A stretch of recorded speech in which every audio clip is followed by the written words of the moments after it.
righty. Check, check, check, check, check. We should be good. Let me check my mic volume. Maybe we'll turn that up a little bit.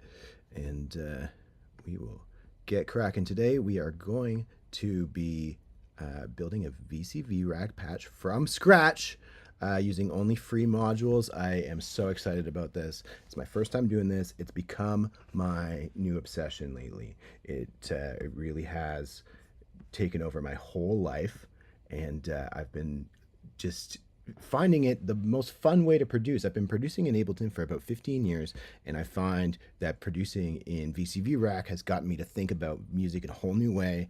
And the fact that it's free is just the best thing ever for people that have never dived into music production, that have always been curious but never wanted to. So I'm going to, keep things as like the absolute basics and try to make this accessible for absolutely anybody. So if you want to get out there and just download VCVRack today, learn modular synthesis, learn Eurorack, learn all this stuff, you can do it right now. Just head over to vcvrack.com. You can start playing. It is the easiest thing to do. Okay, I'm just going to share this link on my stream, on my Instagram here, and then we'll get going. And yeah, I'm quite excited. I haven't done a live stream in a long time, so it's fun to be back on the live after I've been kind of exploring producing all kinds of genres lately, doing all kinds of different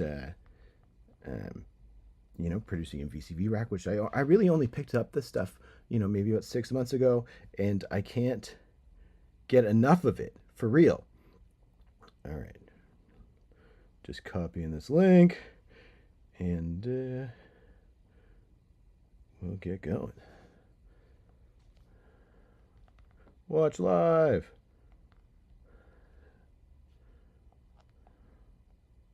Alrighty. Let's go. Okay. Headphones are coming on. I don't need this hood on. And we'll get to cooking. So, VCVRack, here we go. Let's get started. We're going to select everything here. Basically, we can right click here. We can load up all kinds of new patches. You're going to see a bunch of different ones when you download it. And you can select new patches by going library, browse VCV library, and then on their website, you can click add, and then they'll show up in your library. I'm going to do today just stick to everything that is just the free modules only, and we'll go from there. Hell yeah. Okay, so we're going to just load up our audio output here, and we're going to select an audio output device that is basically our speakers. How this is going to function is this is going to be our everything. All our audio is going to go into this input here, and then it's going to go out to our speakers. For some reason, it's not selecting the right device here. All right, I think that's the right one. Should be good. Okay, so let's just explain how VCVRack works simply by starting with the basics. We're going to start with a oscillator, and so this oscillator is going to output either a sine wave, a triangle wave, a saw wave, or a square wave out of that. And I'll load up a scope as well, just to show you what each of those looks like and then sounds like. So we will load up a sine. We're going to click and drag. It's going to go into here. And if we zoom in on the time, so right now it's just showing us a big sort of section. But if we zoom all the way in, we can see, okay, so we have a wave there, a sine wave, that is wobbling back and forth. Now, if I move this over to triangle, we can kind of see that triangle wave, saw wave, square wave. Cool. We don't hear anything yet because it's not actually being routed to our level there. If we just put this over here, we'll start to hear it. This might, let me turn the volume down before I do that. There we go. So we have a sine wave going through. Okay, we can't really do too much with that. So let's see what we can do. Let's put this sine wave into what's called a VCA, a voltage controlled amplifier. And the best way to think about this is actually, it's just a volume knob. We can click on it and drag it, and it's just a volume knob. So we'll take that sine wave, we'll go into the input of that. And actually, if I hold Command or Control, we can create a duplicate clip, so I can actually have it go to our scope as well, just so we can see it. And then we can have the output go into here. So now we have a volume knob for that. Okay, that's neat. We can control the pitch, and we can control the pulse width. Now on a sine wave, pulse width isn't going to do anything, but if we were, say, using a square wave, the pulse width is basically the size of that square wave. So it's how big and balanced that square wave is. Very neat already. Okay, so let's stop that there. So to get this doing some stuff, let's go back. We'll put our sine wave here actually, and we can even actually, if we want, go out of this into our scope, and then have the output of that go into here. So now we're kind of viewing what we're seeing here. Now to control this VCA, or to control the oscillator, we can do a few different things. We're going to grab an envelope generator, ADSR EG, and we can take the envelope of that and put it into this CV input. So this is going to allow us, now I can push this button, and it basically is going to apply this. This is the attack, this is the decay, this is the sustain, this is the release. And so what this is the attack is, if you know, for anybody who doesn't know synthesis basics, the attack is how the sound comes on. So does it like fade on? Hear how that fades on? Or does it, whoops, come on right away? Cool.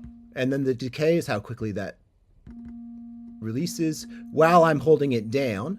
And then the release is how long it rings out after I let go.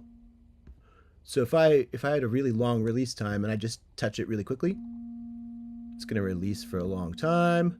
And the sustain time is how long, like what's the volume that it sustains at when I hold this down. If I hold that down, it's going to stay at that volume. But if I had the sustain really low and I hold this down, it's going to stay at that volume. Okay, cool. Super, super basic on attack, decay, sustain, release. So these oscillators, they're not tuned to any notes.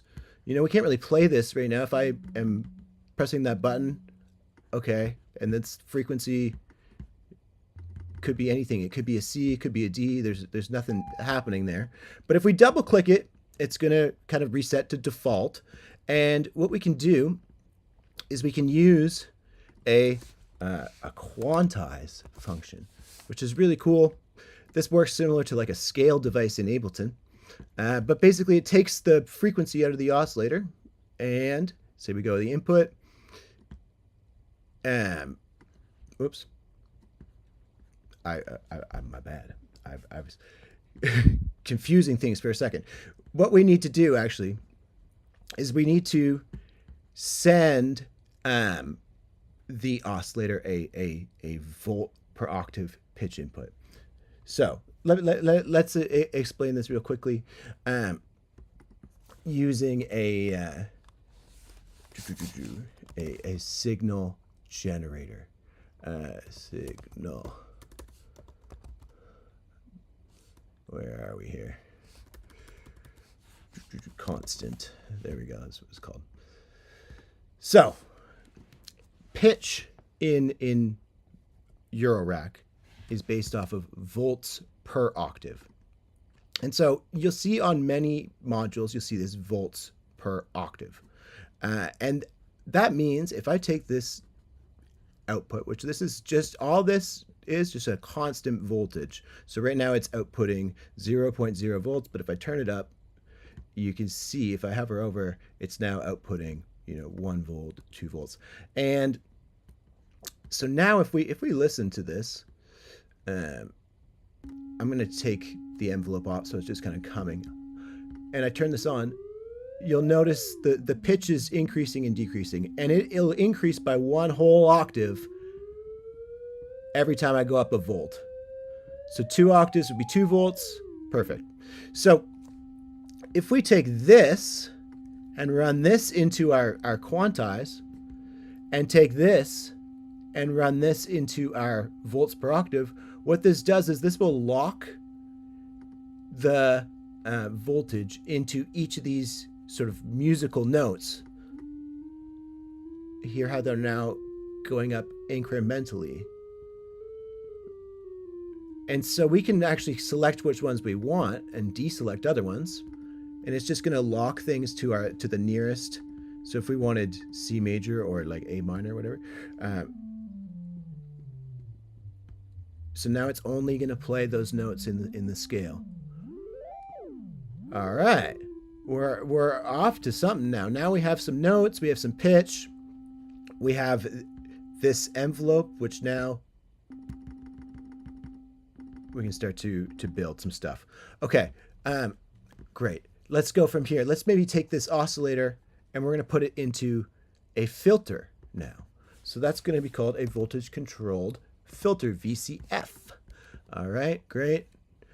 Let's take that and maybe we'll run, instead of it being a sine wave, we're going to take a saw wave and we're going to put it into the input. So saw wave into the input of the VCF. Awesome. Okay, and then the low pass from this is going to go into our VCA, the amplifier, our volume knob. So now, okay, but if we open that up, all right, maybe we'll give it more release so it'll ring out a little bit. And so if we're taking a low pass filter, that means the low frequencies are passing through. And as I bring this down, it's going to get rid of all the high frequencies. Okay, so it's like kind of like an EQ. We're getting rid of the highs and we're just... And if this was in high pass mode, it works the other way around. So it'll let the high frequencies through, but now there's no bass. And the more we bring it up this way, the thinner it gets. Now these filters have a drive on them as well, which can sound awesome. If we drive it up, maybe turn some resonance up, and maybe we'll bring the frequency way down. And we'll get some dirty, fatty.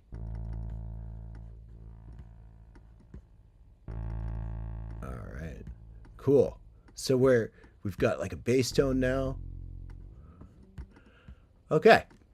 So let's keep building here. This is all great, but we're just hitting this button over and over and over again. So we want to have some sort of way to create a pattern, to create some sort of automatic thing so we don't need to be constantly hitting this all the time.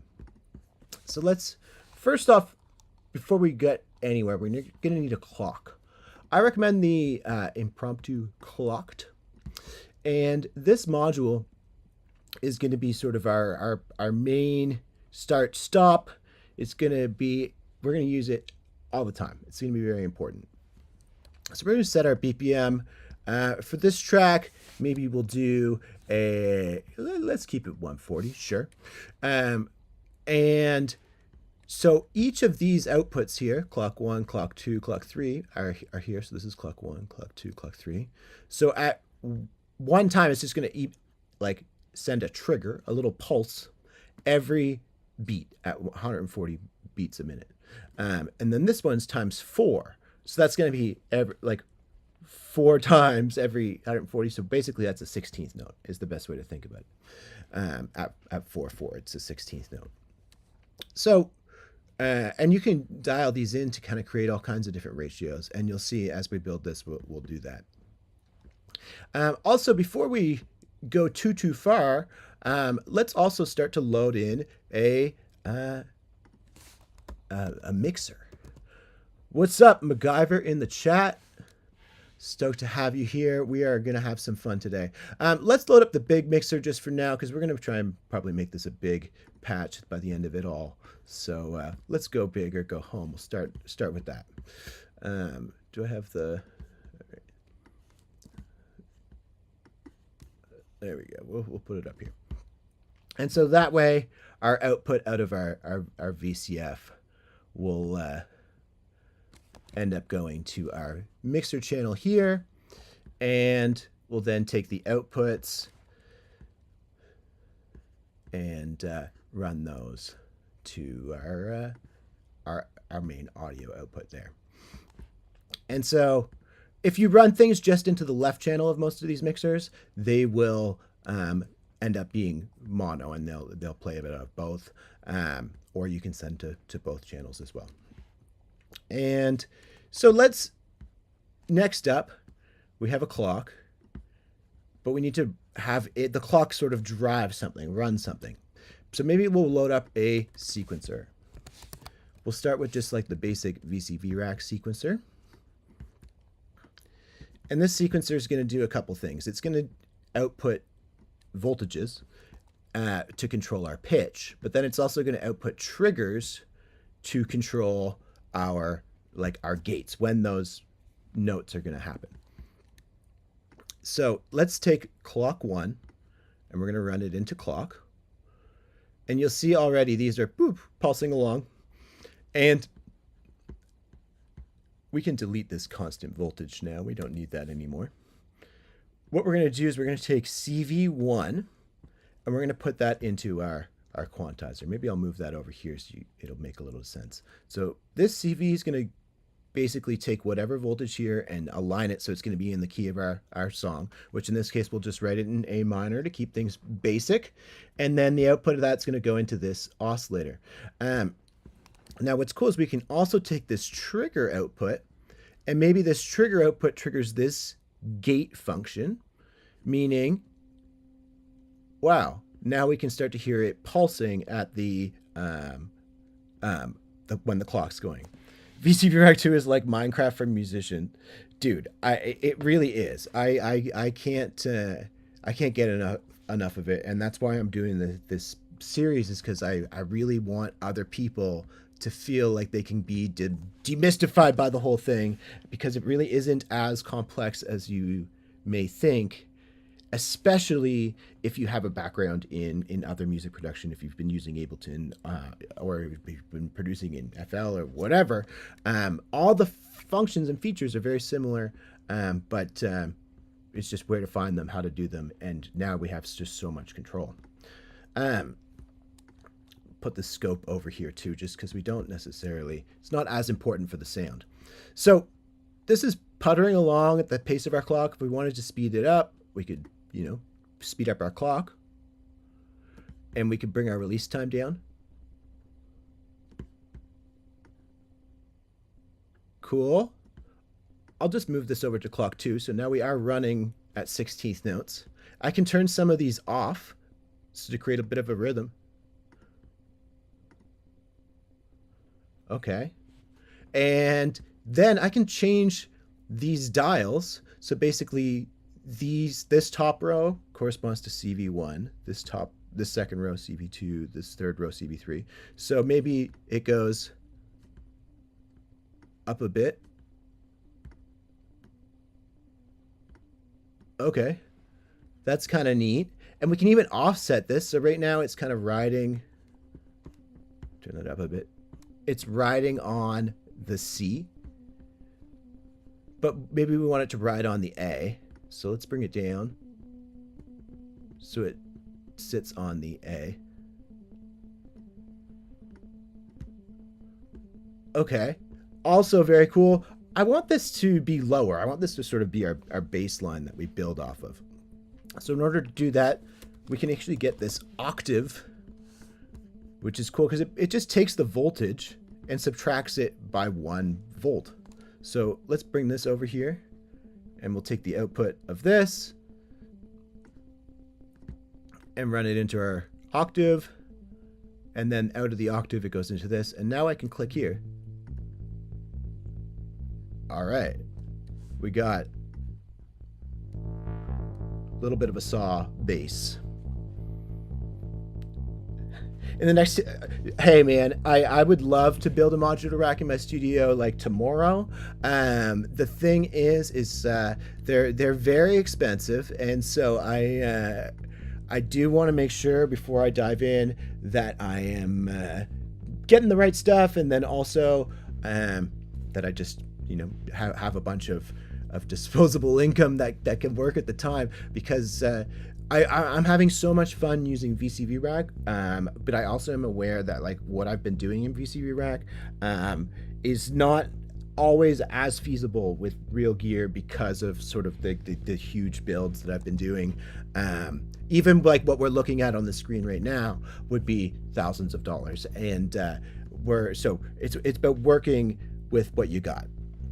I might not be dead mouse, but I do have some Tim's coffee with me, and I am Canadian, and we are working on Eurorack. So, all right. Let's also, so we have our filter here. So let's move this over, and I'm going to have another envelope generator. And this envelope generator, we're going to also have the same gate, and we're going to trigger the cutoff on the filter. So if I just have this go here into cut, nothing changes. But this here basically is sort of like a dry wet of how much this envelope is going to control the cutoff. All right, so now I can bring this down, and we have like a pluck. All right, so maybe we bring this down a bit. Cool, very plucky. Just a saw wave. We got nothing special here. One oscillator too. So that's the other thing. So if we want to get this sounding maybe a little beefier, a little spicier, there's nothing stopping us from just taking this oscillator, Control C, Command C, duplicating it. We got another oscillator now. Let's take our same volts per octave out of this one, and maybe this one we go into a, I'm gonna duplicate the filters. We're gonna have its own filter. This oscillator is gonna have its own filter, and to keep these organized, let's put them beside each other. So let's grab the saw. It's gonna go into the input. I'm also going to give it its own VCA, and I'll explain why in a second. So low pass, so I'm going to keep all the settings the same on this filter. Low pass, the input, and we need to have our gate controlling this one as well. So if I'm over here, I can even right click and go duplicate top cable, so it creates a duplicate of that, and it goes here. Perfect. And so now we can take this output, and I can actually go into the right track. And gonna sound a little weird right now because basically those two waves are playing kind of the exact same sound, but if we detune them slightly,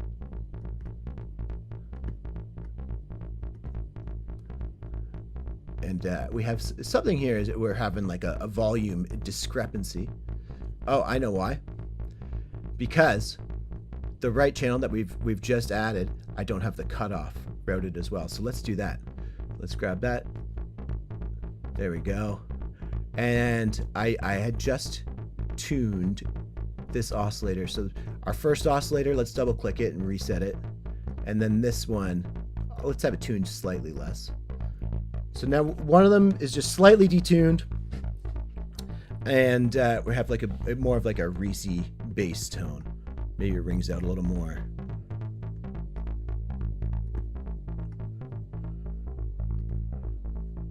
All right. Cool.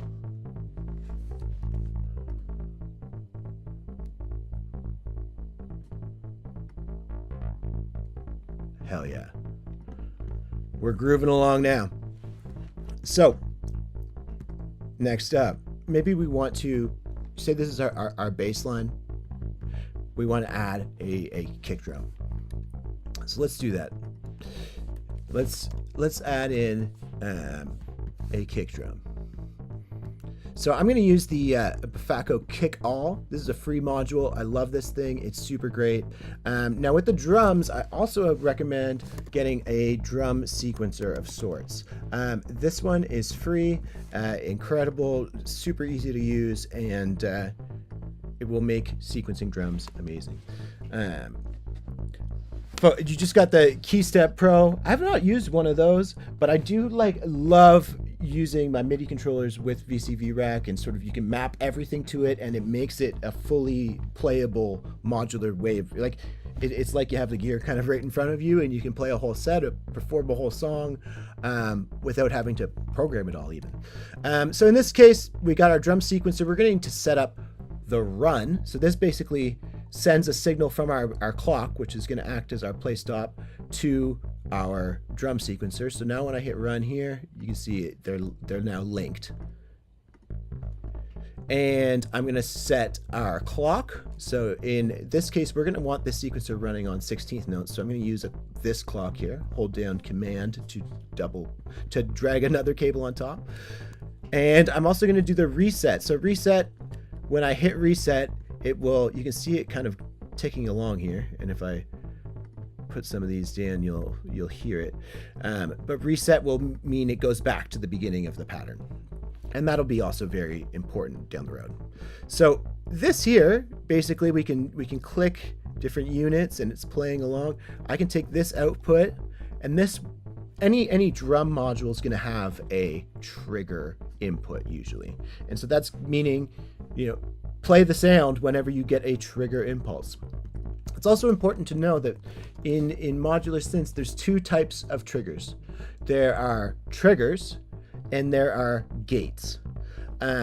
So gates are, triggers are just a little quick pulse. And you can see what a trigger looks like here if I put this in. Very short, quick pulse. Now, if it's a gate, it's going to look something different. It's going to basically be a longer, chunkier pulse. Let me show you just quickly. So this will input a trigger and output a gate. And a gate you can kind of set the length of. So see how some of these are, oops, I'll make it. Now they're longer versus just the triggers. The quick impulse, a gate is a longer length of time. Anyways, moving on. That will become important much later on, especially in stuff like here, like envelope generators. Because these were just using a trigger, it's only playing the release time. Versus if we were using a gate, it would play all of this as if like a note was being held down. Very important differentiation. All right, let's take the output of this kick. Let's put it here. And now we can hear it. It's quiet, so maybe we'll bring the volume down here. And okay, this is just a sine wave, but maybe we'll turn up the pitch envelope. All right, we'll turn up the pitch bend. Give it a little bit extra tone. This is going from a sine wave to a square wave. So this is not a kick sample machine. It is synthesizing these sounds. We can turn up the decay time a little bit. Maybe we give it more of a pitch envelope, pitch bend at the beginning to make it sound more like a kick.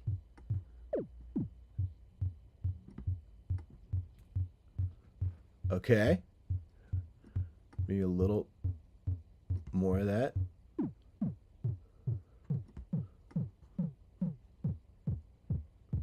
Cool, less time, more bend. Just give it more talk. All right, sick. So this is sounding good, but a little like lackluster, I'd say, in the kick department. So what we want to do to kind of maybe beef this up, maybe we want to have it go into a filter that has some drive to it. I want to make sure that some of these plugins are on the free side. I don't want to be using any that aren't free. That's very important. So maybe let's use the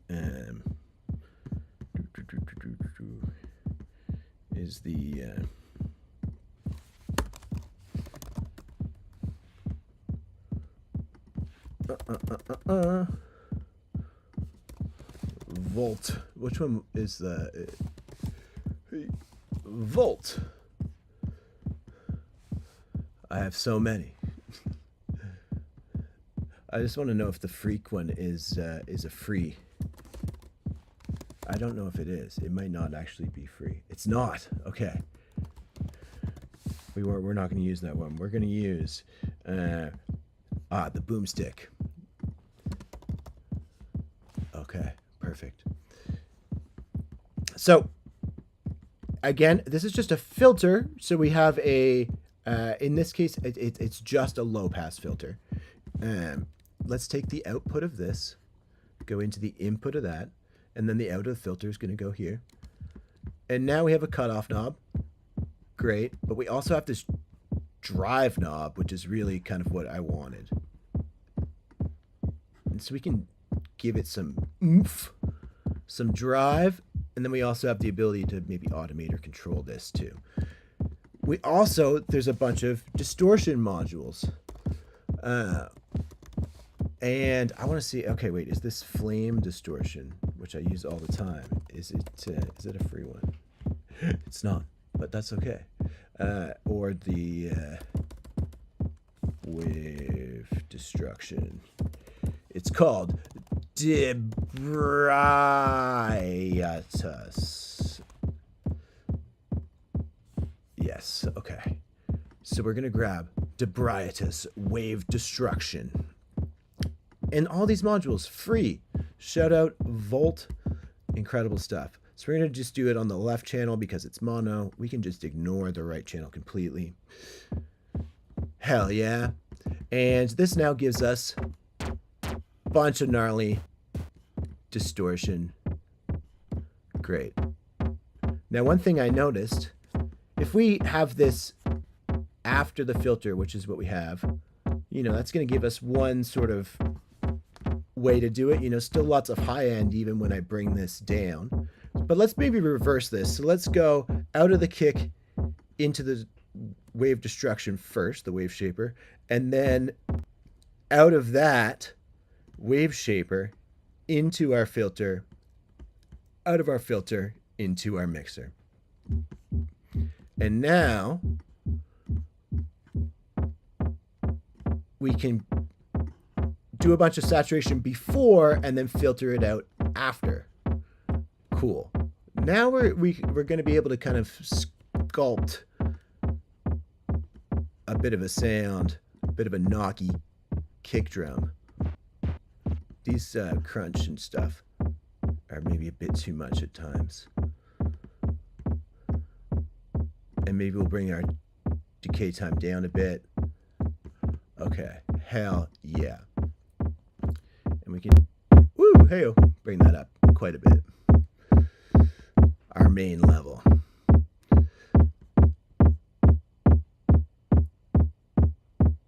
Bring this down so we're not totally clipping there. Bring that back up. Okay, we turn our bass back on. We got something bouncy already. This is starting to sound fun. So, if you've been producing electronic music for a while, you may be familiar with something called sidechain. And we can do that in the CV Rack pretty well with their compressor. So what is sidechain? Sidechain just means we are going to send one signal. And what we're going to do is we're going to send our kick drum. And we're going to say every time our kick drum plays, don't play this other signal. So don't play the bass line whenever our kick drum is happening. And then it can create this pumping action. And that is because you don't want to have sort of two low-end frequencies happening at the same time. It'll sound muddy, but you also want to start creating some of that bounce that happens in techno music.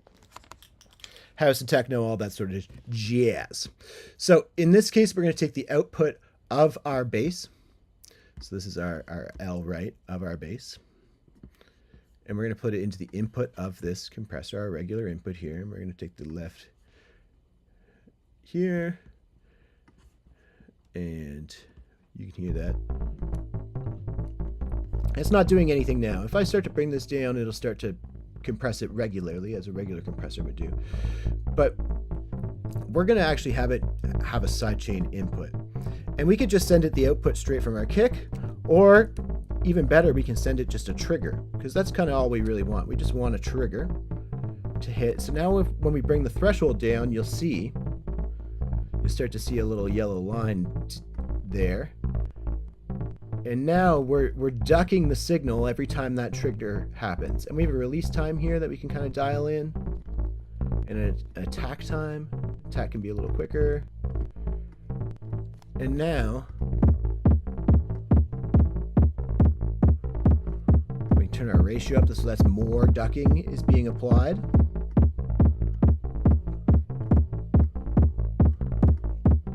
All right, we got a bit of a groove, little bit of a bounce. Let's keep building out some drums. This compressor I'll leave over here. So let's load up a snare now. We'll use the VCV rack snare, sure. We're gonna trigger this here, have our snare come out here.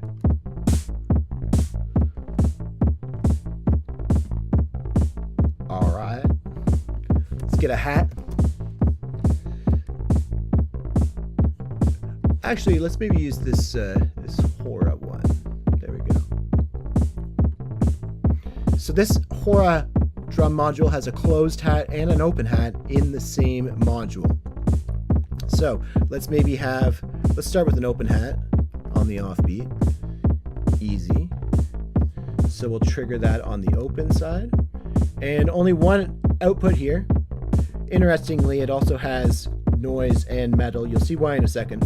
So let's drag that over. All right, we're getting a bit of a groove now. And so let's maybe have some closed hat little blips here.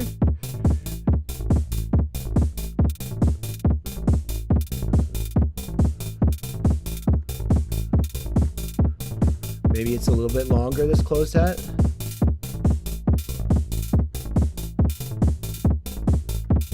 All right. Are you going to share this patch so you can use it? Yes. At the end of all this, I'll actually leave this patch. I'll save it up and I'll leave it in the description. So if you're watching this later, not live, you can download the whole patch and go wild with it. We're going to be here for a bit though, because we're going to be building a whole track. I'm quite excited. All right, so we're doing great so far.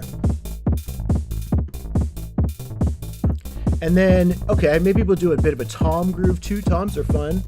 Can kind of play in with that bass. And so let's do like a doo-doo sort of tom groove. Ba-doo-doo. All right, so let's trigger this. We'll start with the low tom. Take the output there. And we can kind of switch between a tom and a conga here, which is kind of neat. Tom has more noise, I find. I kind of like the conga in this particular instance. And we can tune it. I'm just going to listen, find one that I like. There's also sort of a decay. All right.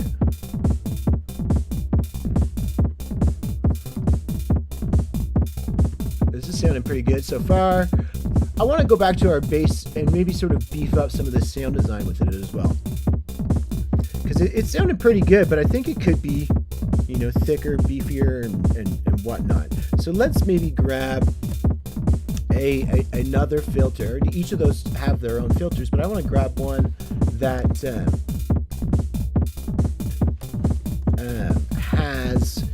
a bit of a drive to it that I think will be nice. So let's find a filter here. I'm just looking, just double check which ones are free here that are also stereo. Otherwise, we can just use two. Maybe we'll use the diode ladder filter. Whoops. Let's try that. It is called. Here we go. So this only has one input, which means because we're running stereo here, we're going to need two of them. That's the thing. If you're running a stereo synth, you need two of everything. So let's load up two of them. Oh no! The sound is doubling. That is my bad. I'll fix that right now. I didn't really realize.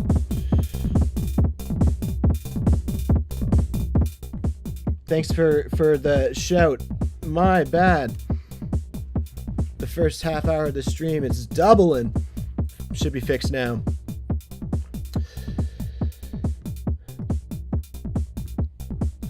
Can't believe all you folks were watching for that long. All right. Thank you so much for the shout out. All right.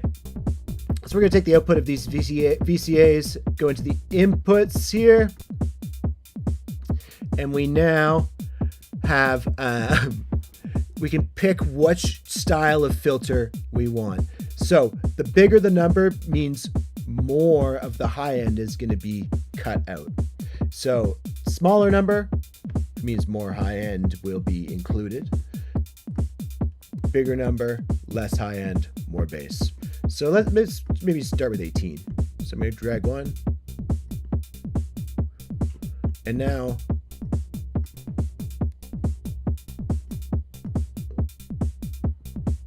cool. All right.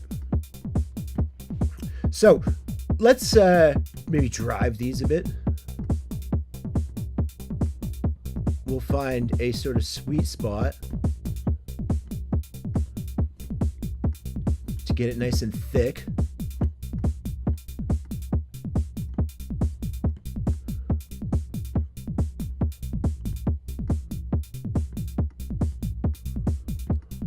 And maybe this does get a little bit, this cutoff here, of our envelope generator.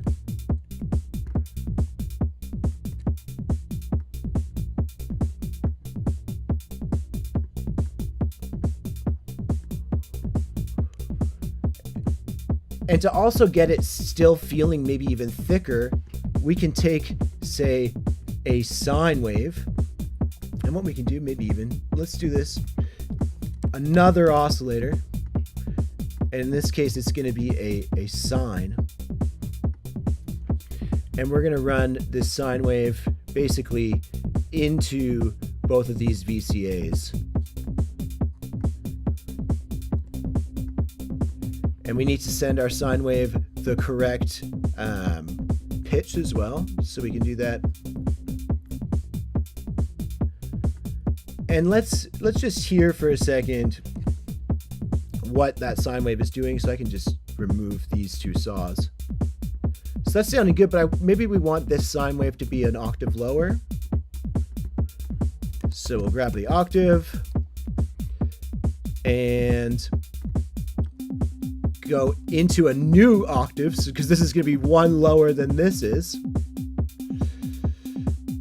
And so this one will go into our sine wave. The other ones are still tied to this first octave one. It's just this other one that's going to bring it down an additional. So let's route our saws up again. So our saws are going to go back into the filters, which is where they were. Now this whole patch just has a sine wave underneath it. Give it extra sub.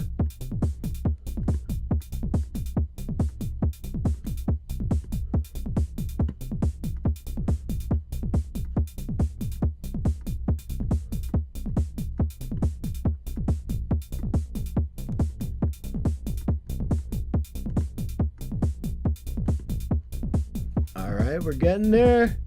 Maybe a little less of this on each of these. 22-ish. Cool.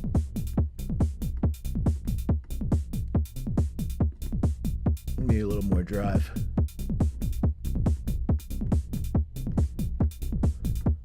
Not too much though.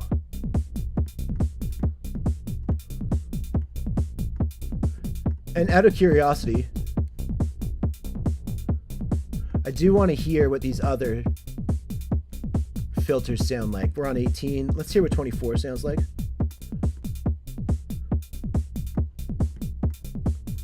Nice. I'm kind of liking that more. And maybe we open these up.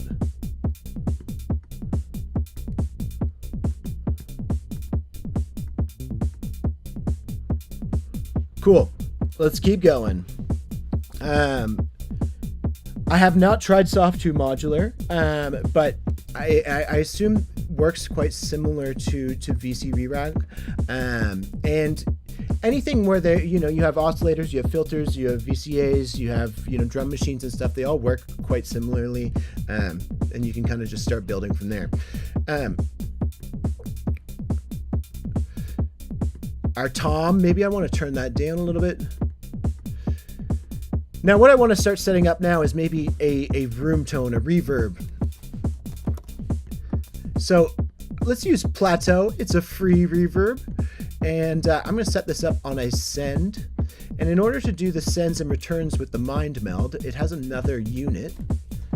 So mind meld aux expander. And in order for this to work, it needs to be directly beside it. And if it's directly beside it and set up like this, it will be all connected.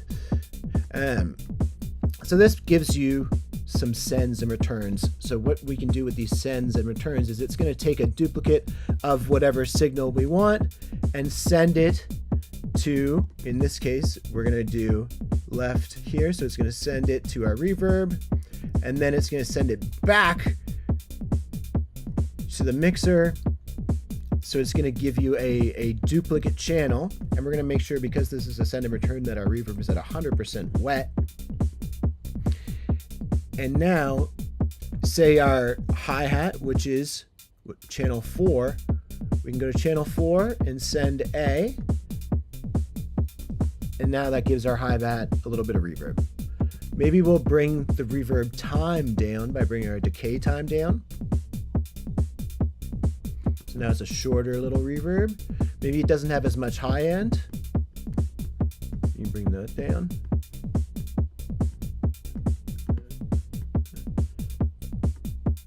All right. Maybe same with the snare. So snare's channel 3. And we can click up here too and rename these. So this can be BS, this can be kick, snare, hat, tom. Cool. Maybe our snare, let's play with this a little bit. We can maybe make it shorter.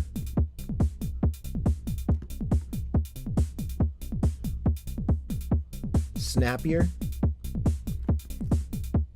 More noisy. Less noisy. I think maybe less. Maybe pitch it down.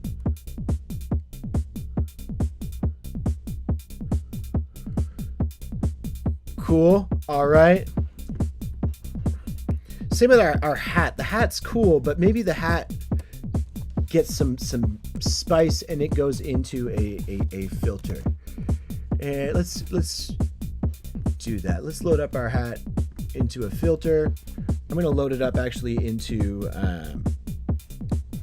a Russian vortex filter. So basically this is the hi-hat output. I'm going to move that to a bandpass, and the output of the hi-hat now goes into here. I'll put this right beside the hi-hat so we know.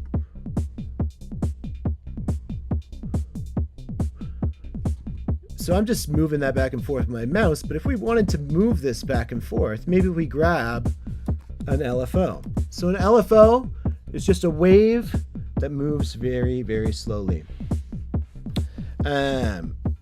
Does VCV-Rack work with Ableton? So there's a plug-in version of VCV-Rack, and it works incredible with Ableton because you can run it in and out, and you can send tons of MIDI tracks from Ableton into VCV-Rack and a bunch of different audio tracks out and vice versa, and it literally is a powerhouse with Ableton. However, that is part of the paid version of VCV-Rack. So that does not come with the free version. The free version is only the standalone. So good to know. But I will be doing a bunch more videos with the Ableton version. I think that's like the most powerful way to use it. But sometimes it's really fun to just do things all in the box as well. Okay, let's take this wave of this LFO, so this saw wave going very slowly, and I'm going to tie it to the cutoff of this filter.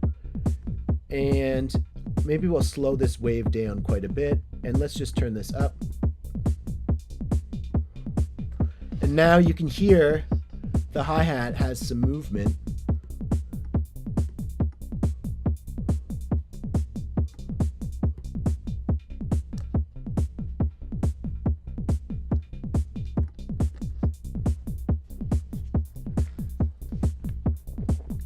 All right. Maybe it's a bit too much movement, and maybe it needs to go a little faster. We can see the speed of it all here.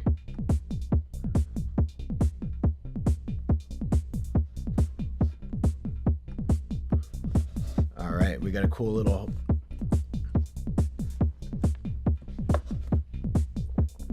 Okay. Next.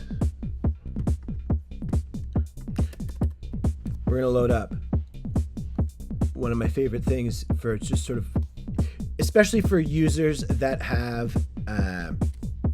haven't explored too much with sequencers and whatnot. NoteSeek kind of acts like a piano roll. It's the easiest way to think of it. So we're going to set up a clock to this. So same instance, we're going to use the 4 times. And we're going to set our reset. And this is going to allow us to create, you know, it's like a step sequencer as well, but a little more intuitive, and we can create chords and notes and whatnot. Because what I want to do is create sort of maybe like a chord stab of sorts. And so let's select our, we're going to be doing this in A minor. So select our note, root note here, A minor is already selected. And then maybe this is going to be, we need some oscillators because we're going to make this sort of a chord. And is this even VCO? Is it part of the free ones? It is. All right, we're going to use this one. And while we are here, I think it's important that we talk about polyphonic. So that means there's either monophonic. Let me mute some of this stuff while we chat for a second. So there's either monophonic sounds or polyphonic sounds, meaning there's either one voice or pitch, or there's multiple. So when you play a chord, you're playing something that's polyphonic, meaning it has multiple different notes, multiple voices coming out of the synths. Some synths, you know, I have a Moog Sub 37 right here. This is a monophonic synth. It cannot play chords. If you try to play a chord on it, it doesn't work because it only outputs one voice at a time. By default, almost everything here is all monophonic. However, some modules you can right click and polyphony channels. Okay, so this lets us select how many notes or voices will come out of it. The reason why it lets you do this and doesn't just have max is because it'll, the more you add, the more it is for your CPU. So let's grab maybe, let's say 4 channels. We're not going to have chords more than 4 notes really. And let's just start building a little pattern here for now. It doesn't really matter. We can kind of hit any notes because it's going to, the way this unit works is it's only going to let me play notes that are in the scale. So I can then take our volt per octave and plug it into this oscillator that we've built. And from our oscillator, we're going to go then into a filter. In this case, maybe we want to use the liquid filter. What's so cool about these, the even VCO, this is a real hardware clone of the Befacco even VCO. This is a real sort of hardware clone of the, which one is it? It's the Mutable Instruments Ripples. So these are real clones that you can learn these things all here, and then if you get out in the wild, they're real modules that you can use and buy, and which is just the, I find that's the coolest part about VCV Rack, is people making these clones and these modules. So cool. Okay, let's grab a VCA. Again, like this is the Befacco stuff. This is another VCA, different than this, but this one has some EQs, which is kind of neat. Our level input is up here. It is stereo left and right. So let's try this out. Let's take our oscillator. In this case, we have a bunch of different options here. We have a triangle, saw. We even have an even output, which kind of takes them all. So let's take the even. We're going to go in the input, and maybe we want it even thicker, so we'll grab a saw as well. Sure, let's run them both. And then we're going to take our low pass. Maybe, yeah, low pass. And we're going to go into our left here. And then we're going to take, we need an envelope generator. Very important. And we're going to take our envelope, and that's going to control the volume here. To trigger the envelope, we need this gate is going to trigger that. Great. So now you'll see it once it goes, it's going to trigger that. We just need to send this all the way over to our mixer. We're starting to hear it already. Grab both the left and the right channels. Just a mono signal for now because we're just sending one voice. And it's also, you know, kind of high pitched. This has an octave in it though, which is great. We can maybe bring that down. Great. And we also have some gain. Turn that back up. So maybe this goes, this also here is the octaves on these two. So maybe we'll do it lower. Oh wow, they're starting to sound nice. And we'll give this a bunch of reverb. So this is chord or stab.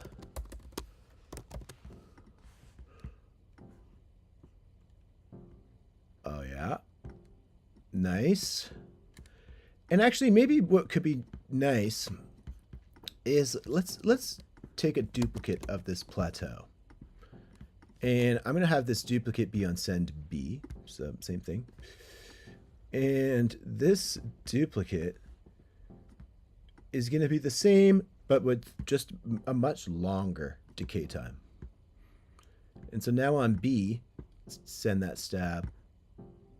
Same thing, just longer, prettier. Wow, that's so nice. Okay, so now maybe this frequency here, we modulate. Let's modulate that with an LFO. Modulate. Now, anytime you see FM, this is interesting. FM also stands for frequency modulation. And this is, when I'm doing this, I'm modulating the frequency. So they're kind of the same thing. This just allows me to control the amount of modulation versus this is controlling the actual frequency itself. So I'm going to use the FM input, and you can start to hear it sort of, especially if I go faster, wobble. And I want it to wobble quite a bit. Maybe it rings out a bit.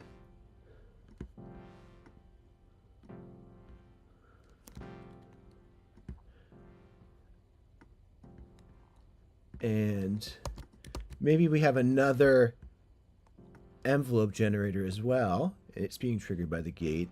And this envelope can also go to the FM. Like, you can send two things to the same one at the same time. And we can give this some more attack, maybe. And it will then open up. Wow. Too much.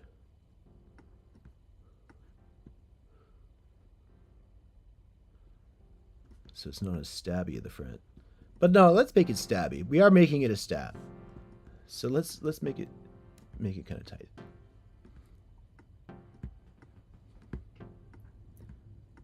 Because we'll play it with everything else and then it'll start to make it.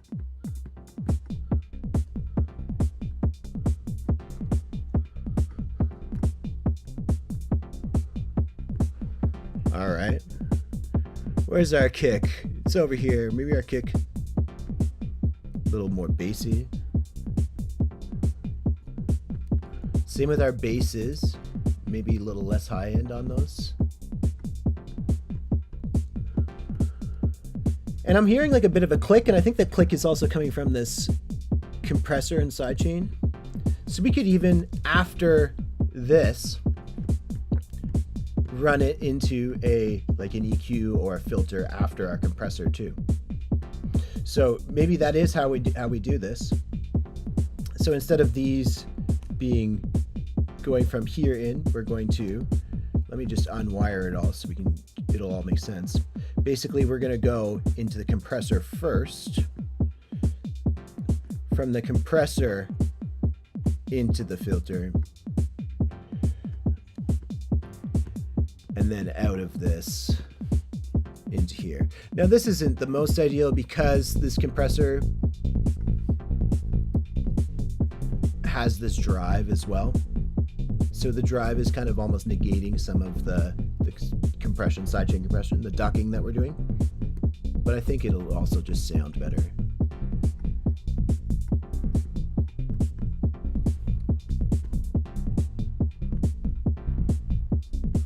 And we can move this over to the right channel here.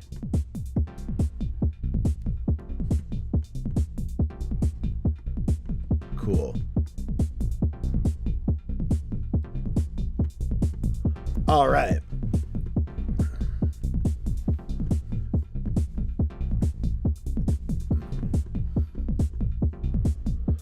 Maybe let's add some delay. I think some delay on that stab would be nice. So I'm going to do delay on ascend as well. We're going to use the chrono blob. So same thing. Set this up. Left, right, left, right. And the delay takes a sync. Anytime you see sync, it's looking for a clock input. So we can send it here, and that will allow these times to be in sync with our track. Let's turn the dry wet all the way up, and we're gonna go ping pong mode.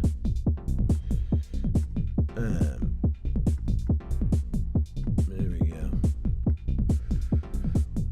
And let's start sending some of this chord stab number 3 here.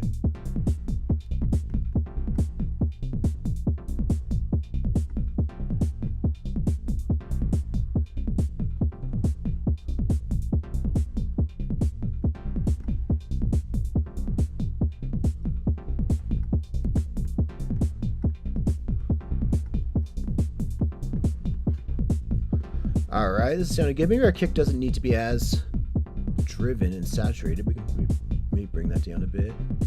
We can tune our kick too. Maybe it's higher pitch, lower pitch, maybe lower.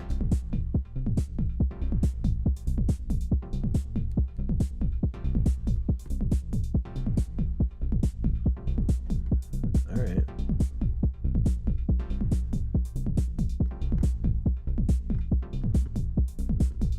Alright, this is our hi-hat filter. Maybe bring that down a little bit. Still hearing quite a bit of a click somewhere. Is it our bass?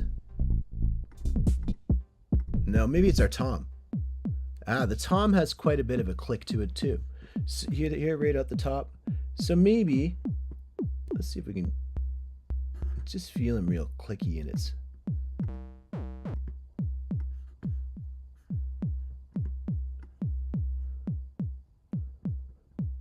So I think the answer, anytime you're hearing clicks like that, let's just put a filter, an EQ. I should show you guys while we're here how the MindMeld EQ thing works.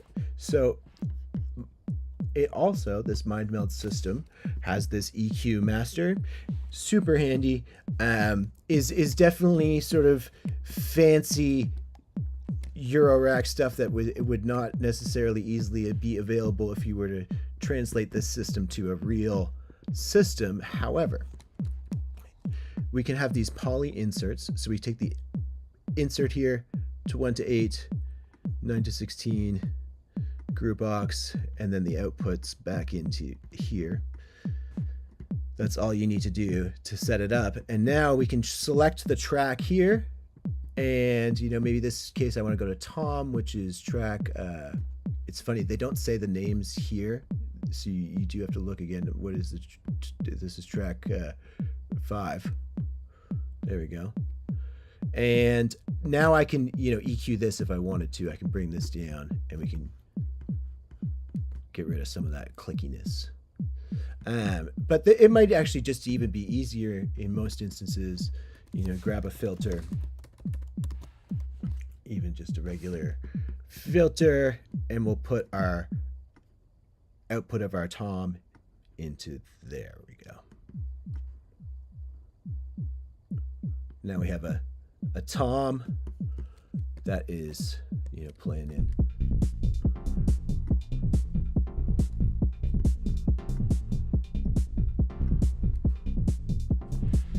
All right, we got a bit of a groove now.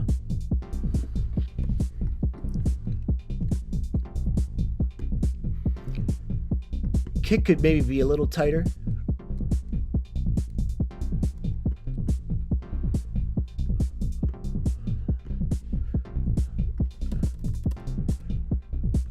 Let's maybe add some noise. This will be fun. So let's add just a noise module.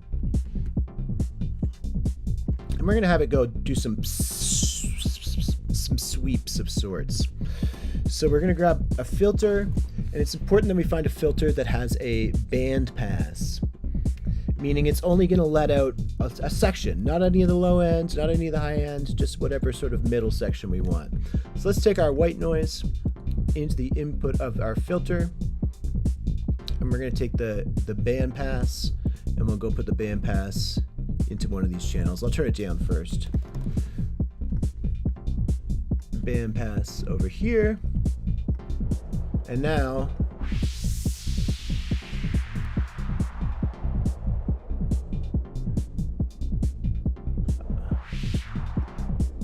cool. So a couple things we want to do here first. One, we want to have this go into a VCA for sure, so we have some control over it. So we'll have the basically output of that go into this VCA. We'll have it be triggered by an envelope generator. And maybe we want this to happen, say, every like 8 bars, or that would be 16 would be 4 bars, so 32 I think is 8 bars. So I'll take the clock of that, and we're just gonna trigger this gate every 32, and we'll make the release crazy long, so it kind of goes shh, really long for a long time.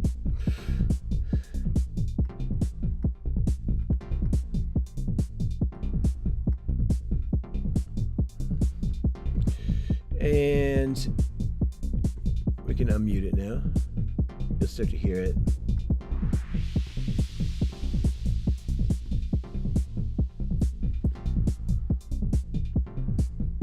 And then this envelope is also going to trigger our filter here as well.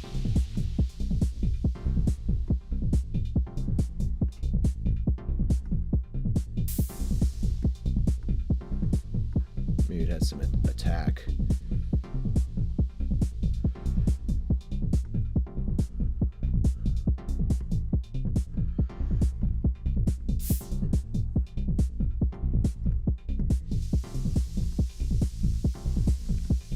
Let's have the filter be controlled instead with an LFO. And the reason being is because we kind of want this to mostly control our amplitude, which is going to be a different shape than the filter itself.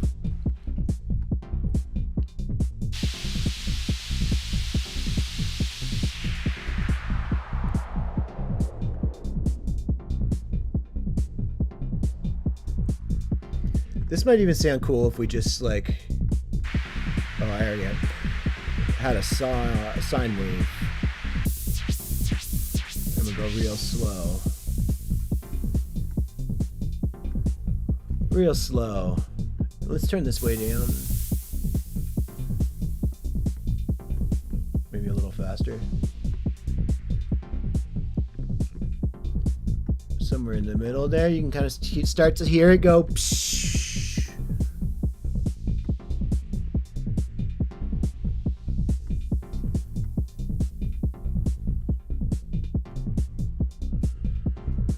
Let's give this a bunch of reverb so it kind of trails off this white.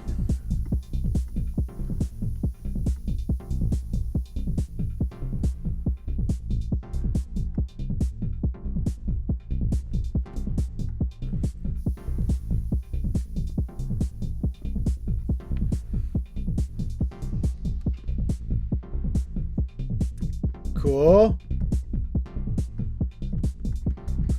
We have a little bit of white noise.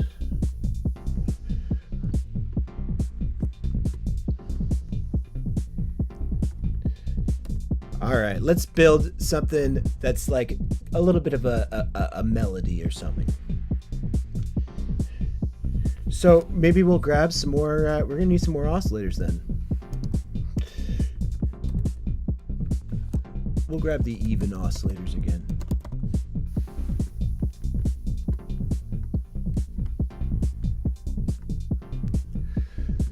And maybe I'll grab a couple of them this time. I'm gonna grab another note sec in this case. It's kind of the easiest one to do. And we'll start like, I'll just get some notes down here on the page for now. It's not really gonna sound great.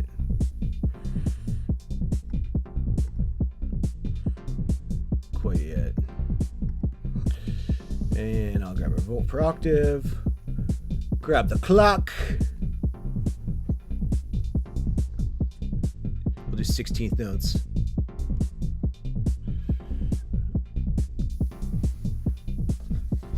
All right. Grab our reset.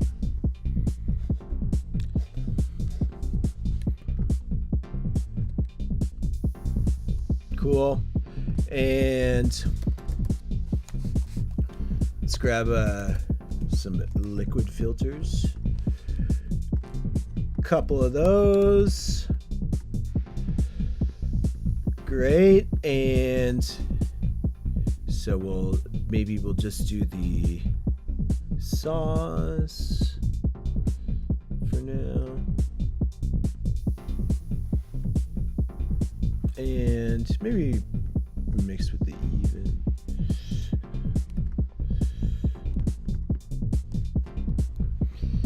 And these are gonna go into a VCA. We're gonna grab the band pass of these. We'll go into 2 VCAs. Let's grab some envelope generators.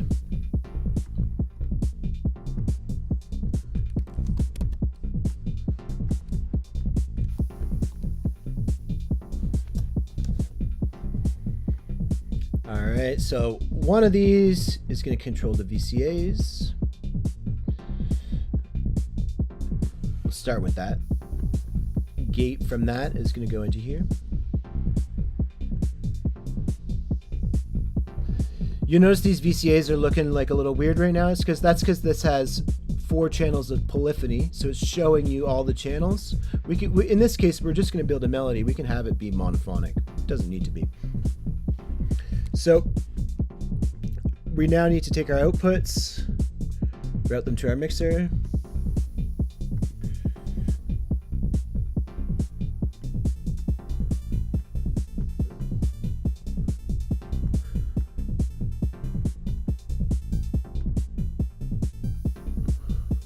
Bring this down.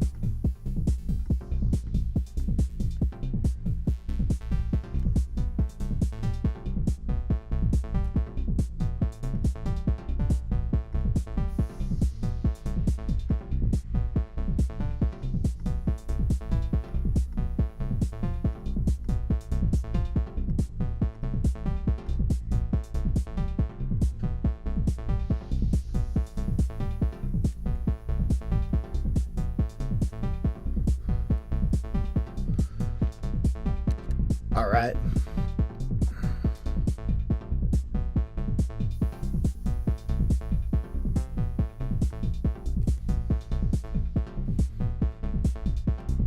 And what can be cool, let's take another one of these.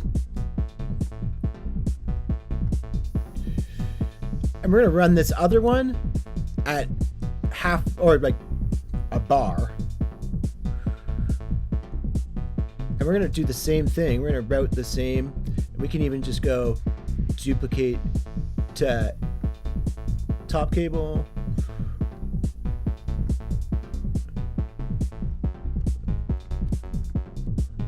And give it another gate.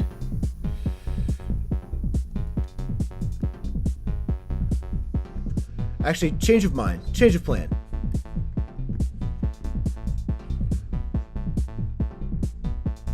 Because I forgot, it's gonna add, if you do that, it's gonna add the 2 voltages together. We might just give it another random trigger here and there.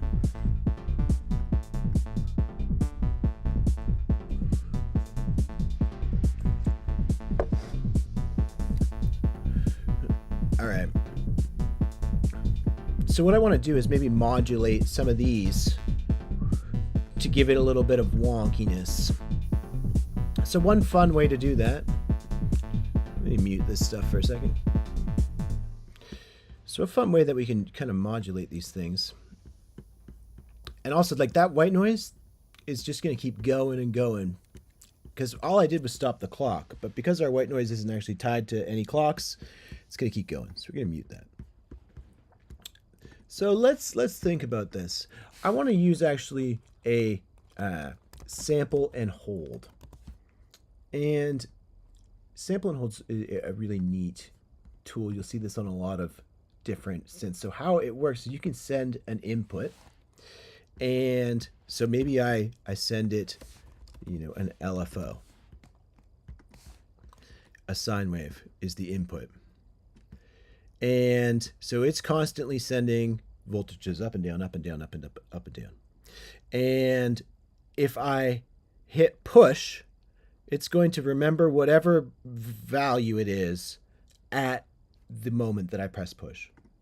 And at that same moment, it's going to output that value out the sample and hold. So let's see if I do this and have that here, and I push it. You can see it's kind of jumping around because it's whatever time I've pushed it is what's happening. So this can allow us to do some really kind of cool stuff. Because if I trigger this, say, every 16th note with our clock, then it's every 16th note is going to send out whatever values kind of at this sine wave. Okay, that is neat. So I could then take this sample of hold and apply that to our frequency of this bandpass. And now when I let's play the whole thing, and we'll, if I turn these up, we're getting a different bandpass frequency. Maybe bring this down. And it's kind of based on this sine wave. If this goes faster or slower, you'll notice the frequencies are less far apart from each other.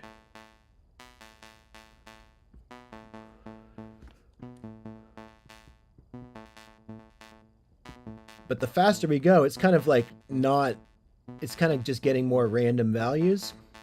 But speaking of random values, the sample and hold, if you just don't have anything at the input and you turn this on, it just sets number 1 to be a random input. So now every time it's triggering, it's going to sample a random output. And so now basically every 16th note, we're getting a random input, which is kind of neat. Now our filter's automating randomly, but it's almost like too much. So if something is too much, you know, that's why we have these to kind of dial in that randomness. Oops.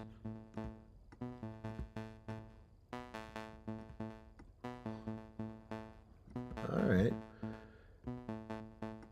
Kind of neat. I almost want it to be like more.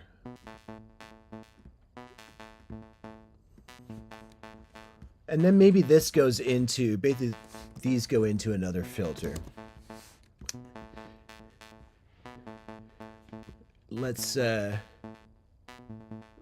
which ones here do we want? Because I want to pick some that are stereo. I guess we'll just run it back into this. So let's take our out of these bandpass filter into our other our newer low pass filter. And we'll do another duplicate of that. Oops. And then same thing outs here.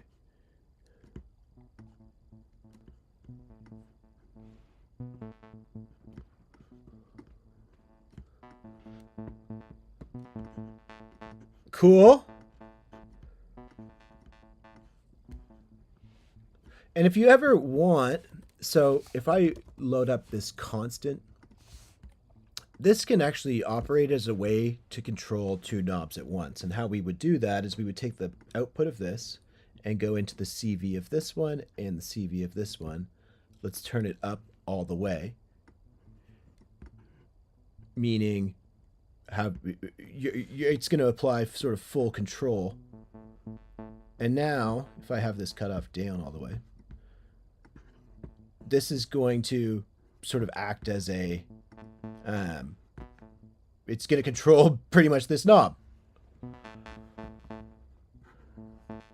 Handy, very handy. And some of these filters have 2 CV inputs, which can give us sort of 2 sources of modulation if we wanted to do that. Very handy. So let's try and find a nice spot. I also want to turn the resonance up on these to give it a little more acidy, groovy wetness.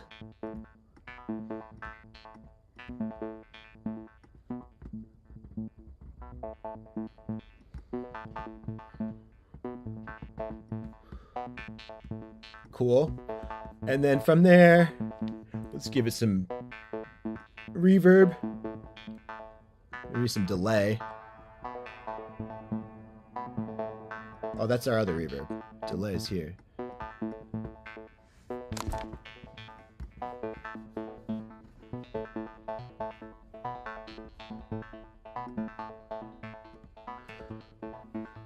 Nice.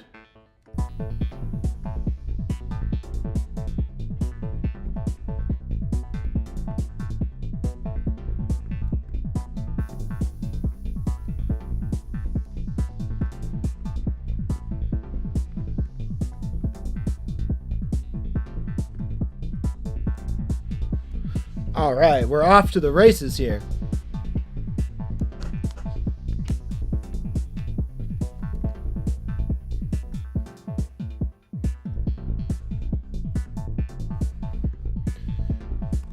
All right. Everybody following along still? How we doing out there? Now let's maybe arrange this thing. Let's turn it into a bit of an actual track. How are we going to do that?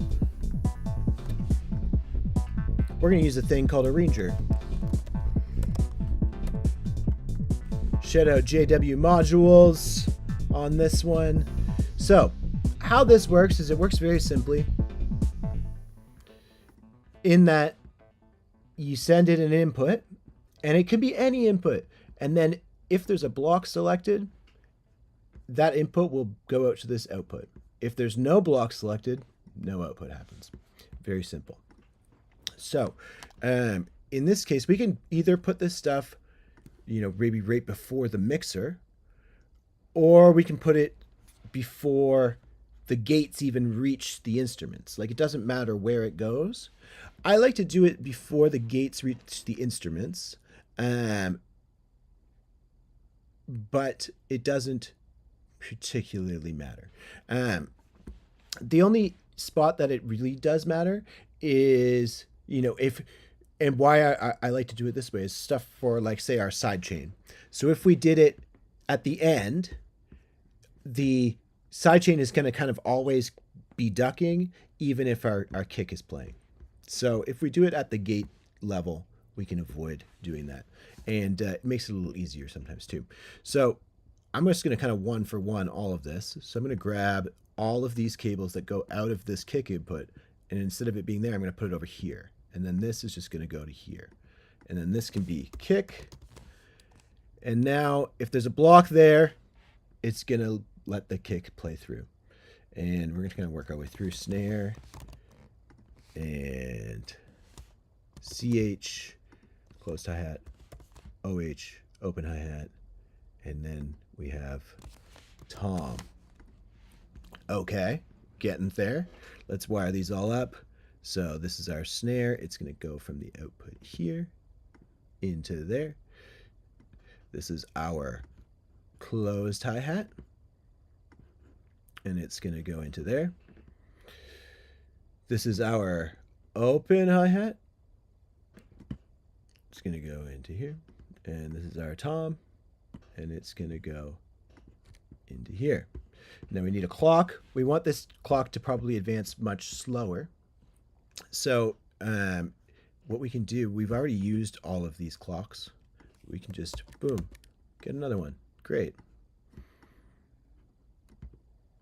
And same thing, let's run our BPM into BPM, our run into run, our reset, oops, reset into reset, and that's going to kind of link these clocks together.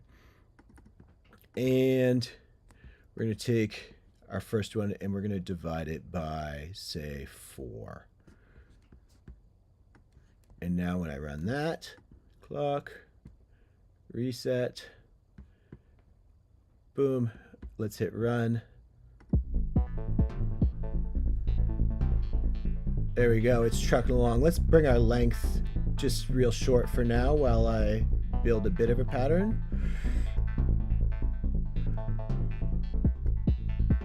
And you'll see.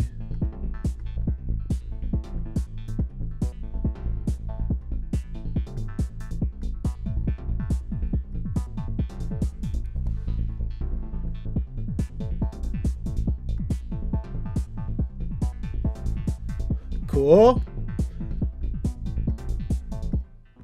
Now let's get some of our other instruments in the mix here too. So we have our bass here. It's being triggered out of the sequencer here. So we can just take that trigger, and all it is triggering that. I guess there's a couple. Let me grab all cables, and maybe I'll make this right at the very top one. Oops. And so this is trig, or this is bass, sorry.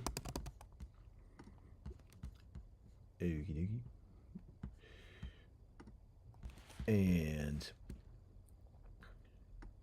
we'll have it go for the whole time right now. And then we got stab, and we got acidy, bandpassy, sidetrans thing.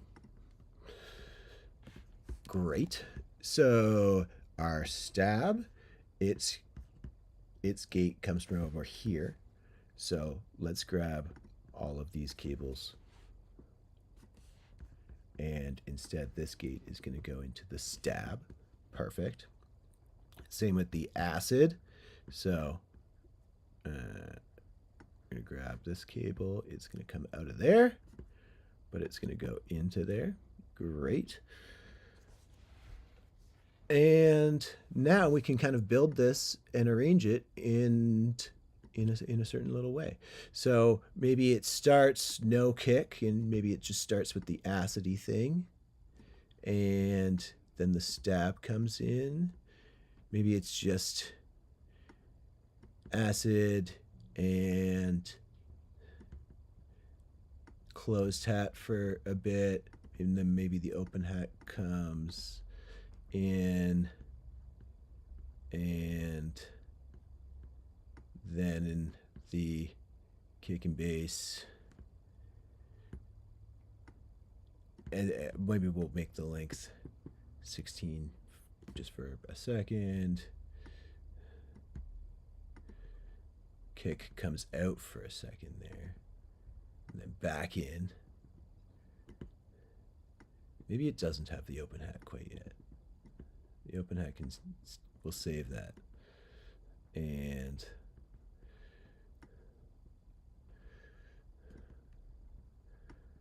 I think the stab should probably also happen from the start.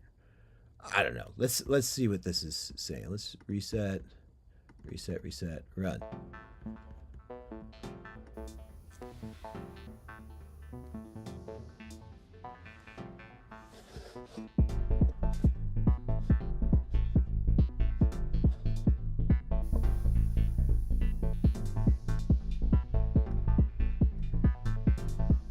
All right.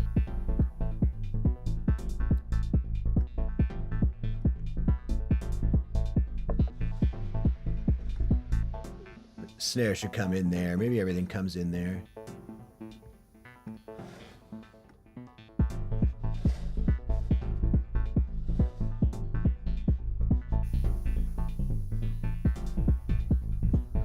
Is our open hat, we missing that when it's coming through?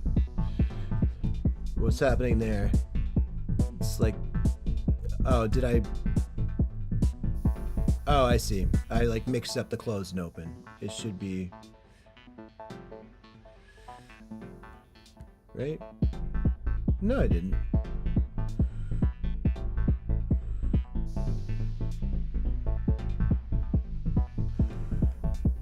Oh, what is happening? I feel like we're...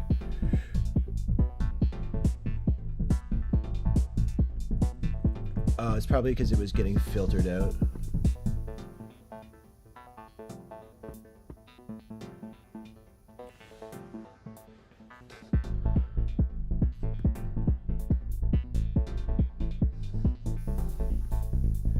So I think I just want less of this filter action happening.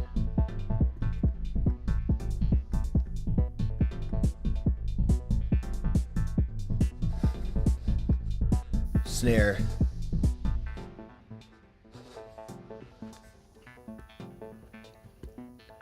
There's our snare. Let's maybe bring the decay time down on that thing.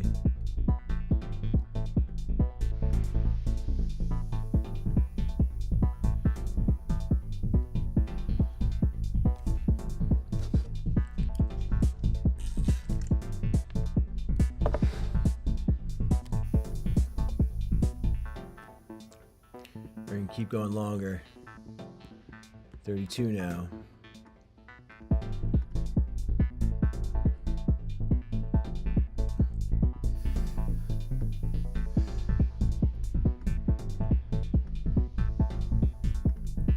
Get rid of the bass for that last little section.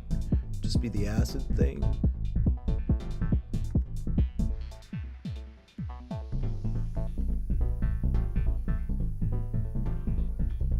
Get our tom in there. Open hat.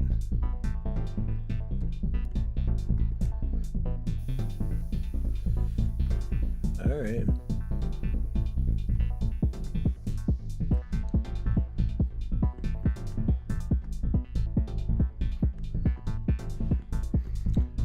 Cool. All right.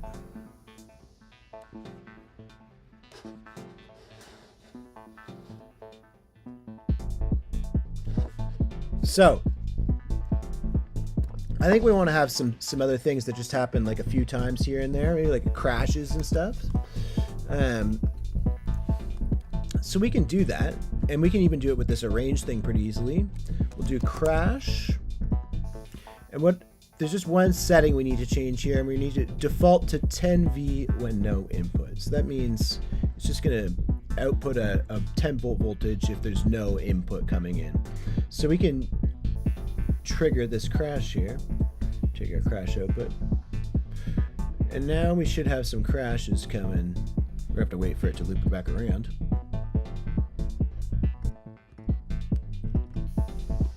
Acid crash.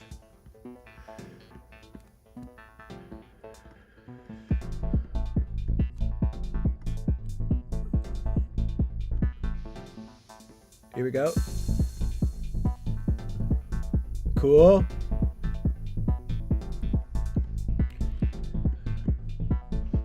Now this white noise that we have sort of swirling around over here, we do have this sine wave that's sort of controlling the bandpass swishing around. Now if this was a saw wave, and we also had the reset be triggered at the same time as what's triggering our envelope, so this gate here. So let's just duplicate this gate and have it reset. So because a saw wave in this instance is going up, we can switch the direction by inverting it, which means it'll go down. Basically every time this triggers, the saw wave is going to go shoo.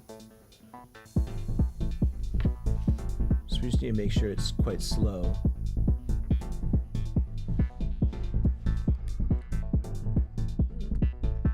So now every time this triggers, it's gonna swoop down.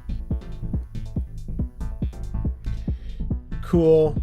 Maybe we actually do want it to be like a triangle. How about, so it sweeps down and then it'll start to swoop up again.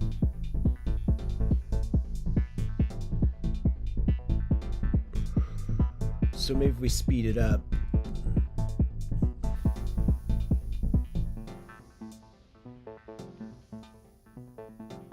Needs to go a little slower. And if we tie this to our clock, we can even like have it basically go the same as our, I think we set it to 1. It will go momentarily.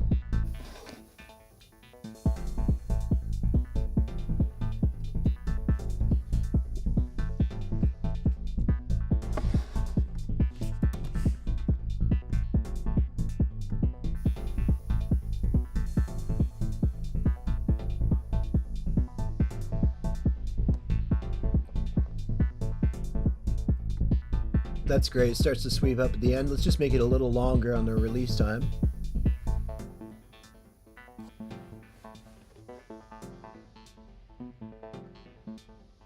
There's starting to sweep up at the end, which is kind of what we want.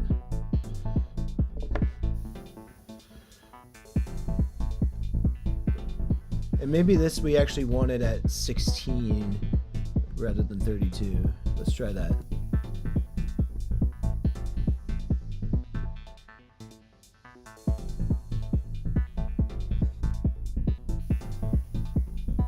That might be too often.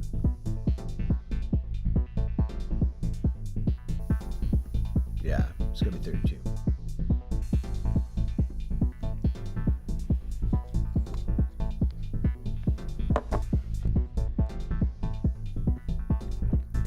Okay.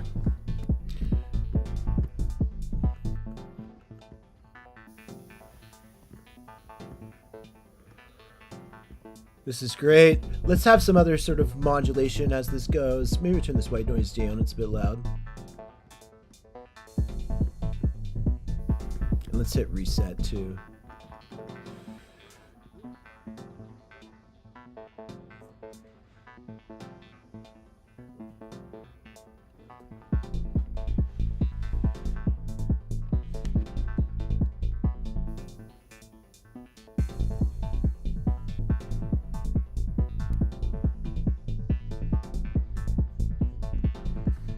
I think I want to add another closed hat at some point.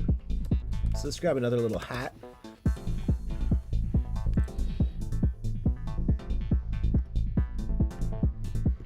And this other closed hat, I'm just going to use one of these aux things. I'll use this top one. I'm going to have it kind of do 16th notes. And we'll route that. This will almost be like a shaker is what we're going to do. Shake. Actually, maybe we'll do that. Maybe we'll make this actually just like a shaker. So this shake, let's take the output of that. This will be our trigger.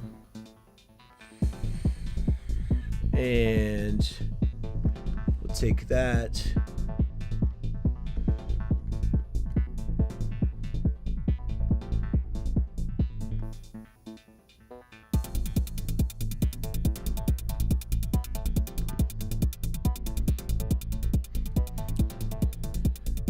So, a couple things we can do with this shaker, because that's not too exciting. We're going to introduce the random sampler. The random sampler is one of my favorite tools, and it's based off of Musical Instruments' Marbles. So another real clone. And this is where modular synthesis can get really fun, because this allows us, it doesn't actually do anything, it just gives us some voltages that we can then use to control other things. So it's got two sides, it has the T side and the X side. The best way to think about it is the T side controls gates, so triggers and gates, and the Y side sends out voltages for like pitches and modulations and whatever. We can send each side a clock. So let's do that. Let's send it that same sort of 16th note clock. And we can send both sides the same clock. It doesn't matter. Perfect. And I can then maybe pick a couple of these hi-hats to maybe have a accent per se. So if I just put in accent, because it's the trigger, it's just going to pick some of these. I'm going to loop just the section here that if we turn our accent level up, we'll hear that some of these closed hats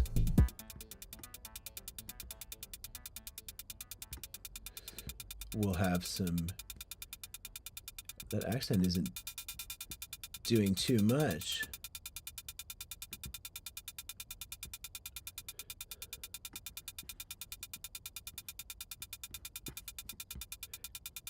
It's not doing enough for me. We want to have some exciting modulation. So let's do this as a character mod. So I'm gonna grab one of the X outputs here, and we're gonna do mod here. And we can let's grab a scope so we can see what's happening. Will help us out. So you can see we're kind of getting different random voltages. That's great.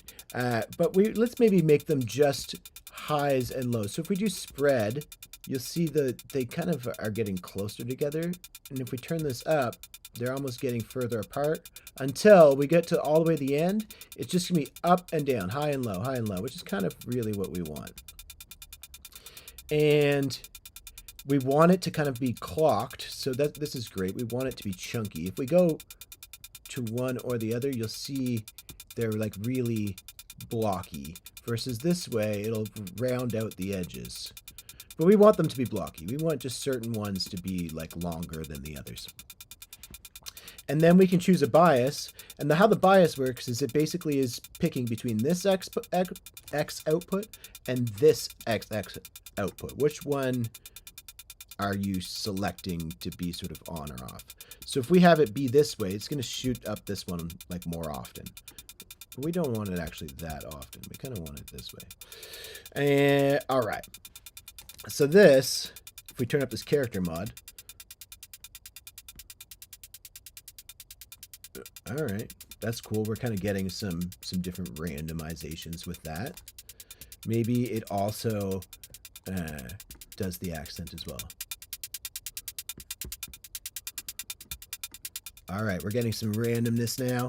Now, what's so cool about this is if we can hit this deja vu, that, and we'll set a loop length. Maybe we'll set it to right in the middle, or 1, which is 16th, I think. And then hit this. If we have probability all the way up to 1, it's just going to loop the same pattern that we've had. But if we bring this down, it's going to mostly loop that pattern, but occasionally it's going to introduce some randomness, which is kind of like you can get this like really cool sweet spot of like, oh, it's playing the same loop, but like occasionally it shoots out something different. And then you go all the way down here and it's going to be completely random. So you kind of want it in this middle section. You can also add jitter, which will introduce random timings and stuff too. In this case, the timing doesn't matter as much because we're just controlling the accent and the character mod. Pretty neat. Now, if I want this to be more like a shaker, let's actually have this hi-hat go into a VCA instead. And we can, so we'll have it go into the VCA. And we'll use a envelope generator that is being triggered sort of the same way with this trigger here. So let's duplicate trigger gate, and our envelope's going to go here, and we can kind of add some attack to this now and try and tame out that transient, make it a little more shaker like. And if we even make this, I'm curious if we use the open one, if we can get it to sound more like a shaker. And we bring our tone all the way up and make it more even noisier.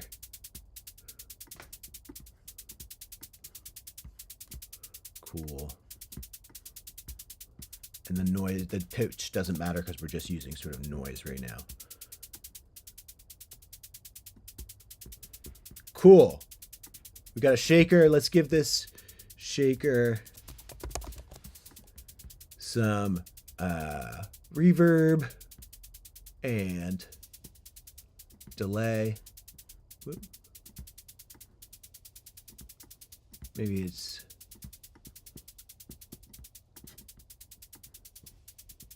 yeah, okay.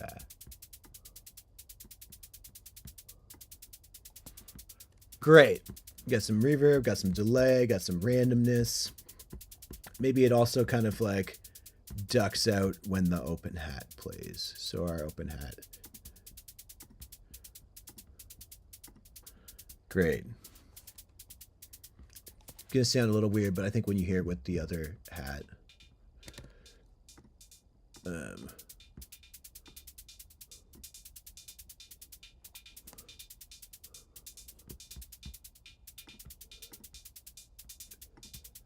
maybe the answer actually is even to just add a compressor, and this hat goes into the compressor first, and that open hat that we have ends up being our trigger. So where's open hat? OH. Our trigger for the sidechain. So it's going to duck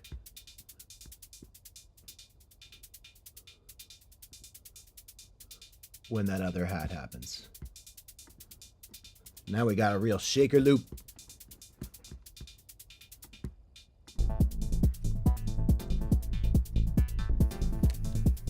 Maybe bring the release time.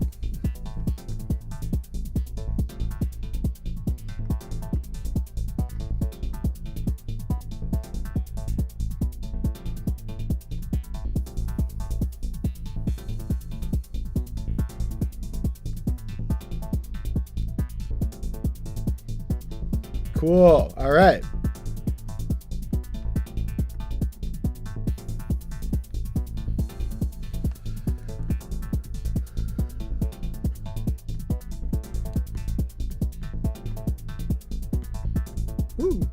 Heyo.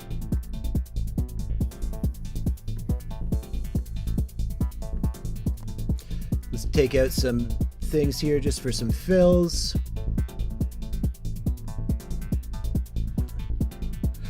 And so let's do some other drum programming here real quick.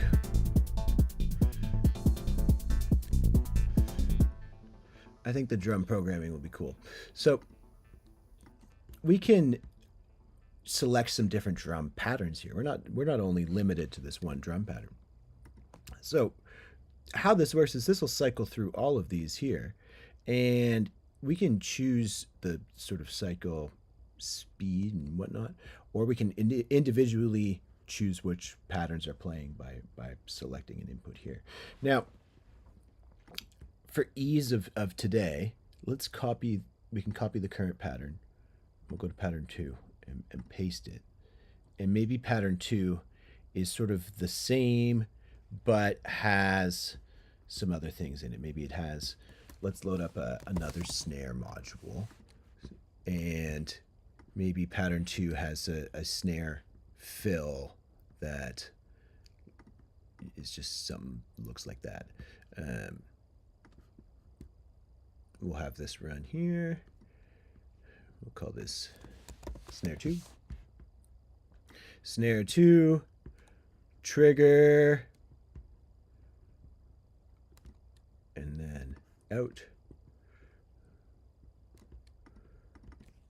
SM2. All right. And so now it's going to go pattern 1, pattern 2. Pattern 1, pattern 2. We'll do pattern 1, pattern 2, pattern 1, pattern 3. So let's copy this. We'll go to pattern 3, paste it. So it's going to be the one with the snare, but then it also maybe does like a snare roll and doesn't have the kicks and stuff at the end. Okay, so now let's see what happens when we hit run. Let's hit reset and hit run.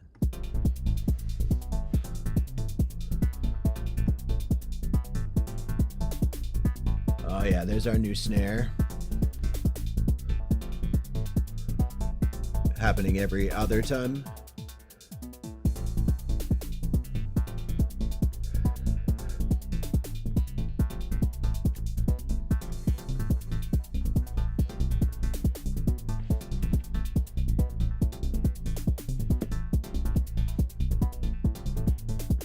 Okay, I don't like this new snare that much, but let's bring it down. Maybe we'll have it toned down a little bit, pitch down lower.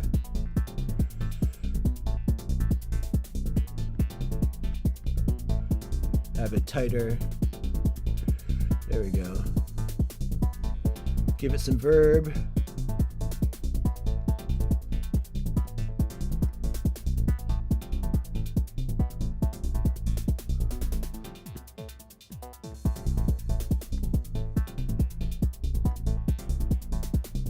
Sick.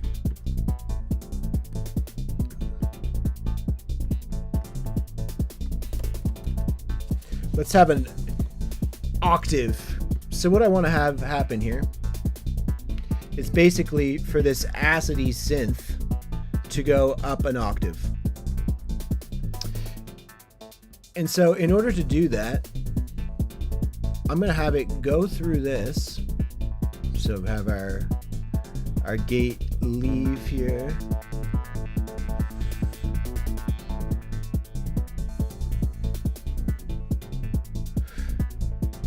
And so I need to send it basically -1 volt sometimes whenever I want it to change by an octave. So easiest way to do that is grab our constant here, and we're going to send this constant, I'm going to send this as -1. And I can take our output and run it to the octave here. Now if I set this to -1,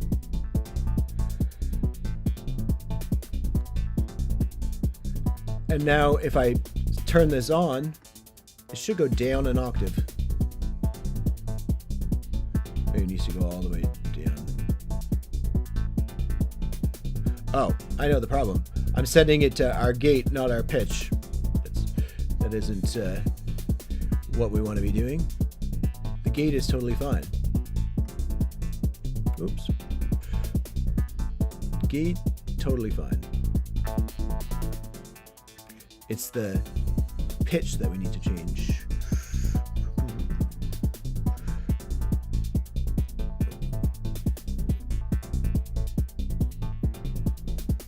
So this needs to come, basically grab all cables out of here and in here.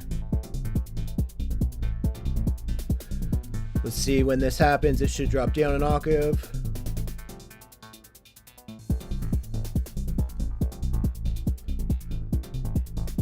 Nice.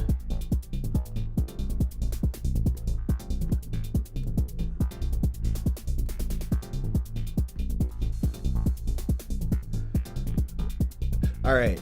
One thing, this hi-hat here, I think is our like main open hi-hat, sounding a little too, I don't know, metally.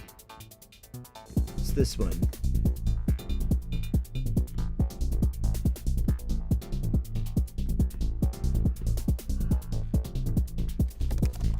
Hell yeah.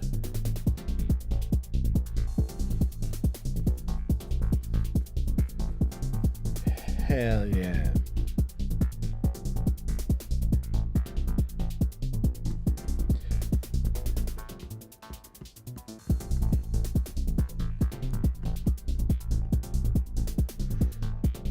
Now I do want to add some like effects and stuff. Maybe let's stop running it. Oh yeah. It's still chugging along here because our clock here is running. Okay, what do we want to add next to kind of keep things moving? Maybe we have a sort of a rising type motion that happens. That goes, maybe it goes sort of 2 bars here, or 8 bars, I guess that would be, before the kick happens. It's almost like a riser of sorts. Let's do that. So we're gonna grab a oscillator. Let's grab the smooth oscillator. The smooth oscillator. So in order to get this to rise, we're going to use an LFO. And similar to what we were doing over here with the LFO, the triangle wave, we're going to use a saw wave, which will allow us to sort of create that rising and or falling motion. And in this case, we're going to use the saw wave to control our tuning, our volts per octave.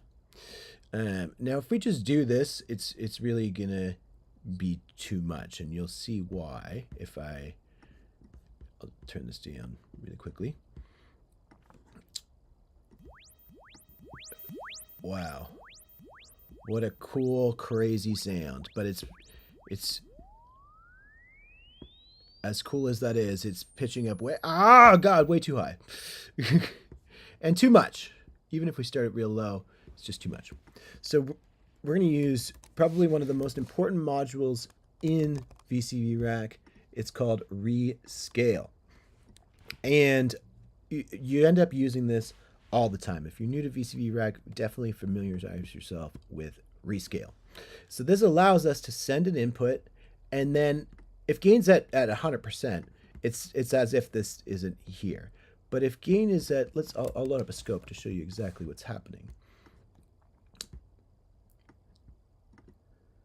So, and I'll just put it to sine wave so you can kind of see a little better. So right now we have a couple things happening. One, we have offset selected, meaning it's only outputting positive values, so 0 to 10, which is, you know, if we're using things to control things, that's kind of what we want. You can turn that off by turning off unipolar. Now it's bipolar, so it's going, you know, -5 + 5, -5 + 5, wiggling between the two. And then invert. You don't notice it with the sine too much, but if you did it with saw, so see how it's going up right now, invert it will go down. So that's also kind of important because we're using this not as a waveform, but as a control method. But rescale, so in this case, we do want it looking like this, but rescale is basically going to shrink that. So it's only going up, you know, our max is now 5 volts. Our max is now, so it's just going to be like less and less and less and less. So now it's just a little bit. So it kind of acts like a dry wet knob, or how it really acts is the same as, you know, in this case, we don't have one of these attenuators, I do believe they're called, or attenuators or whatever. We don't have one of those, and so that's what it's going to do for us. It's going to work the exact same way. So we can grab the output of that rescale into this, turn it up a bit, and if we slow this down,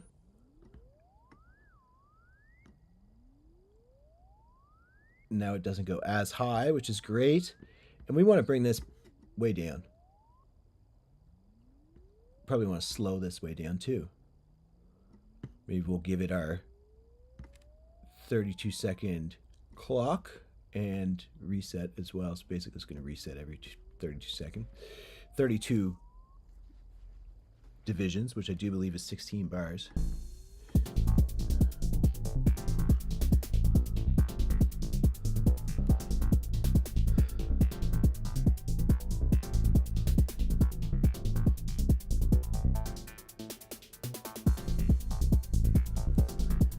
So I think it's starting a bit too low is the problem right now. Or quiet.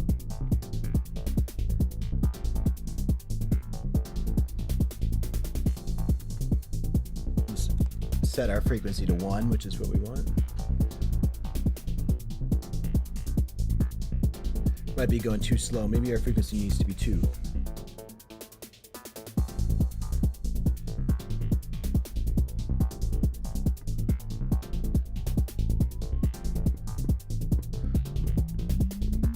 Nah, it definitely needs to be 1.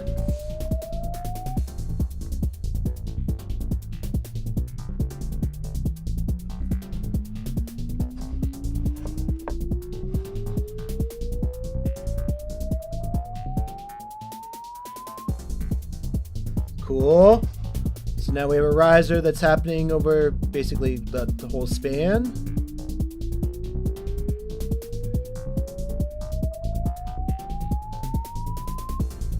Cool. Maybe we'll have it be less of a rise, and maybe we'll have the tune start at minus 0.5. And the gain will have it go up to 50%. Whoops.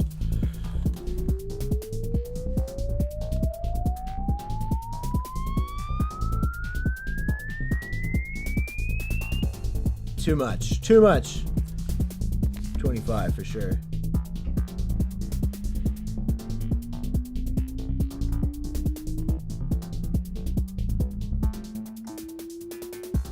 We got an octave function, we will start lower.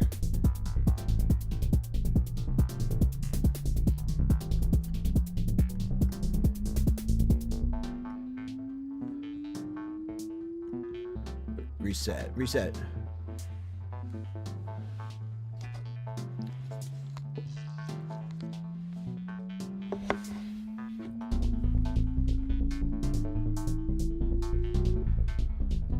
Didn't reset at the right.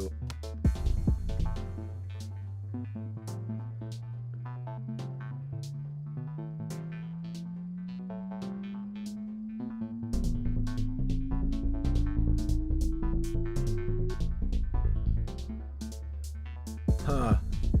I think we have to. It's almost like our the reset is not actually doing it, because it just gets left on. So it's almost like we need to have it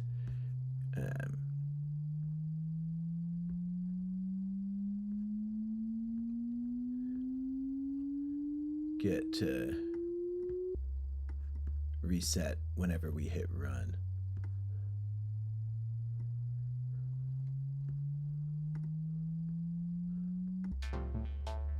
There we go.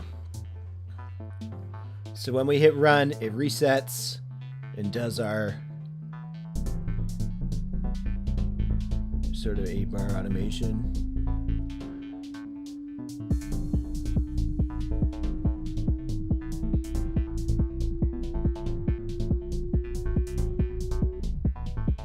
Oh, that didn't work either.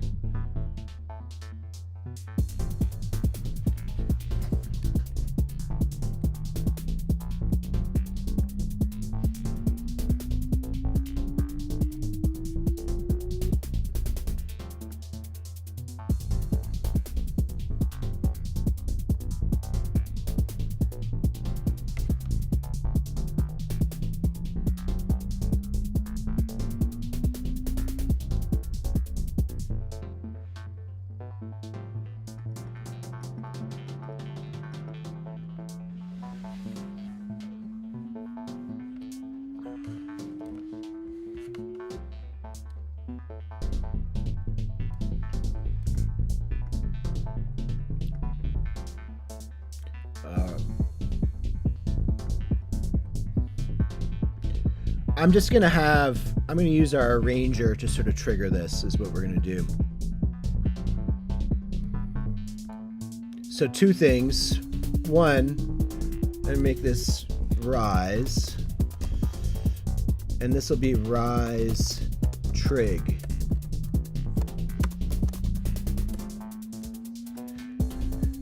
So this is basically going to have it let through the sound, and then this one is going to trigger it. So I'm going to have it be triggered by this. So this is going to kind of be our reset. And then the actual sound will go through here and then out.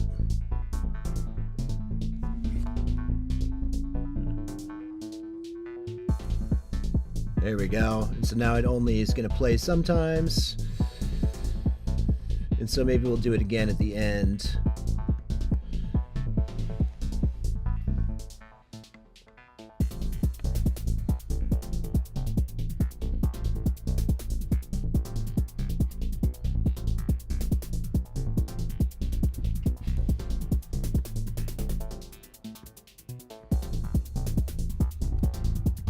This Russian filter that's modulating our hats. I just want less modulation.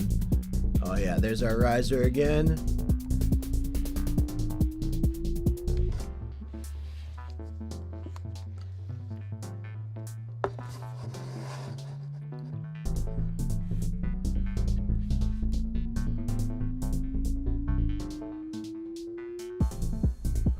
Wonder if we speed this up to 2 times now, if that will be the right amount of time.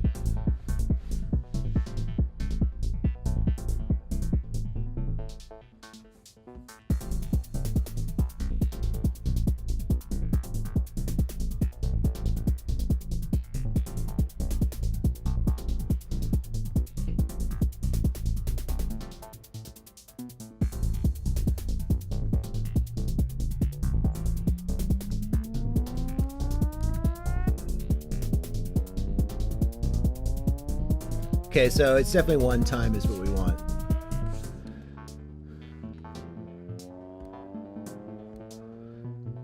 But now that we have this, we can also have it maybe modulate this mod.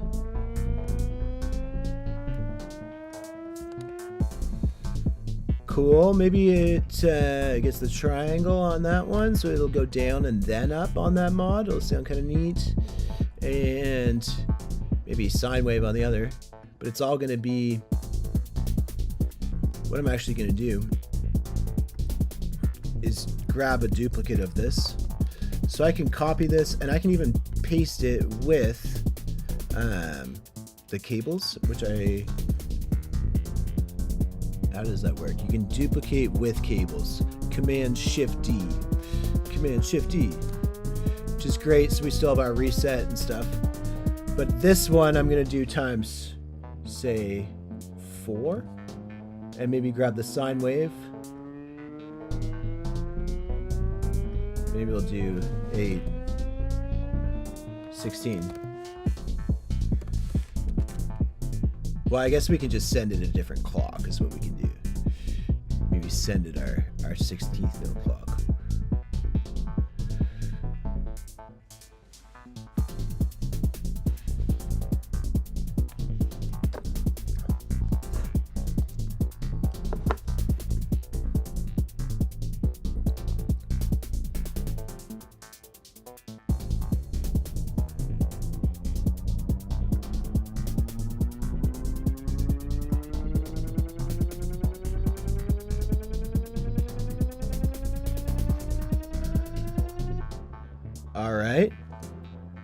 very neat, except for maybe a bit much. Maybe we don't actually want the 16th.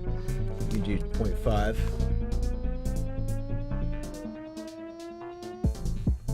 Or give it some sort of like, maybe it's times 1.5, so it's a real weird time. And maybe we also wanted to sort of have a volume mod of sorts. So it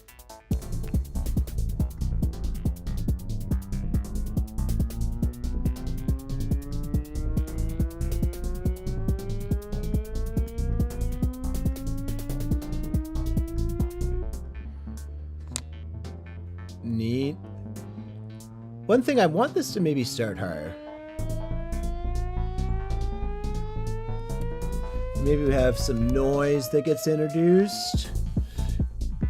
And because we already have a saw wave that's basically just volume automating from nothing, we could just put that saw wave into this, and you'll see it sort of start from nothing and rise, which is exactly how we want it. We'll have white noise go into that, and this will go into our, what I'll do is I'll have sort of a pre-mix section. So we can do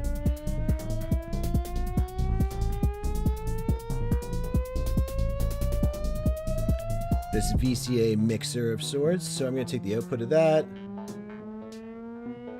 put it into the channel 1 of this. The output of this can go into channel 2. Then we'll take the mix and go back into that. So now you'll see we'll have,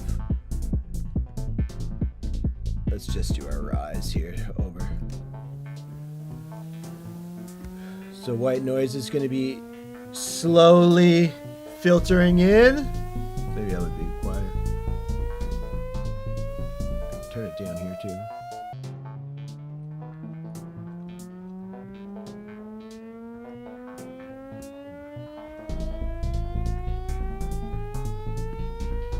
Okay, that's kind of neat.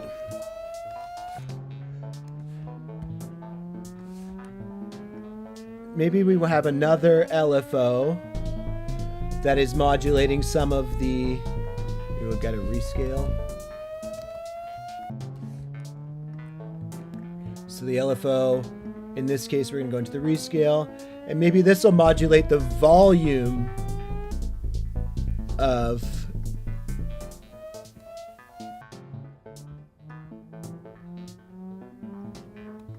So...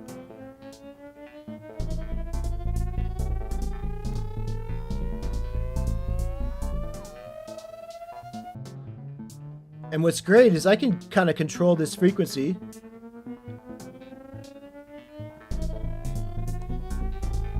With something that we already have. Maybe with this saw wave. So, grab the saw of that.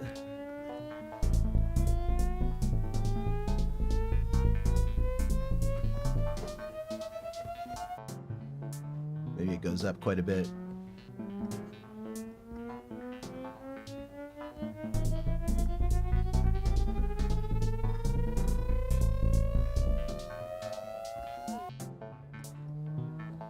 Cool. Maybe we don't do it a sine. Maybe it's a triangle. So it slows down at the end too.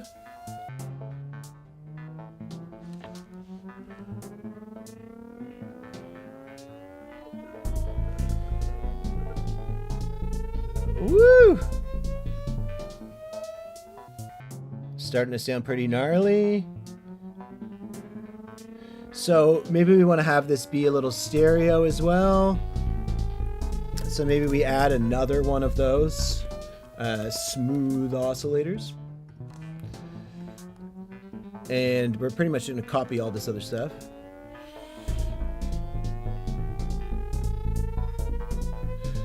Copy this. Copy this.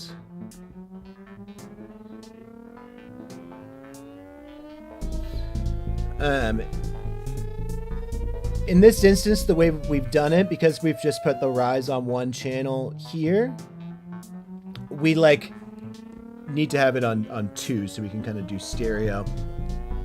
So I'm gonna do rise R, rise R, zoom in, rise L.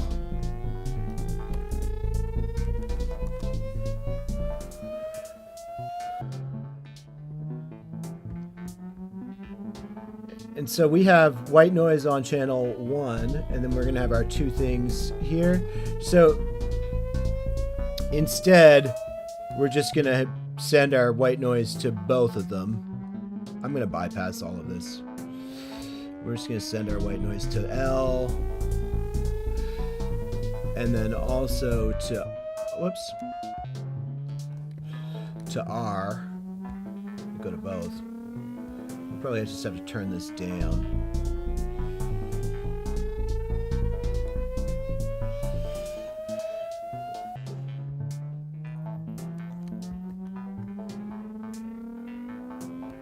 And then our output, so we can, instead of grabbing the mix output, we can do individual. So this one will be the left, and this will be the right. And then we can grab the right channel.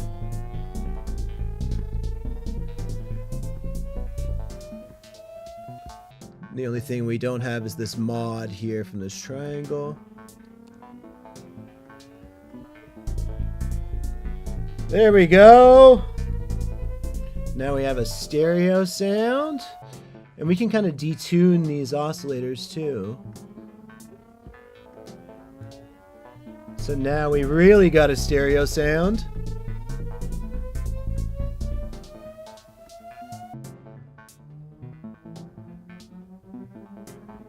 Cool.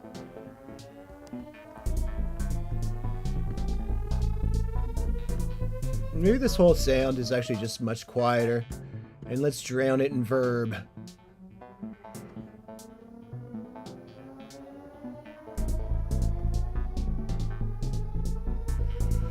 Let's make our length the whole length.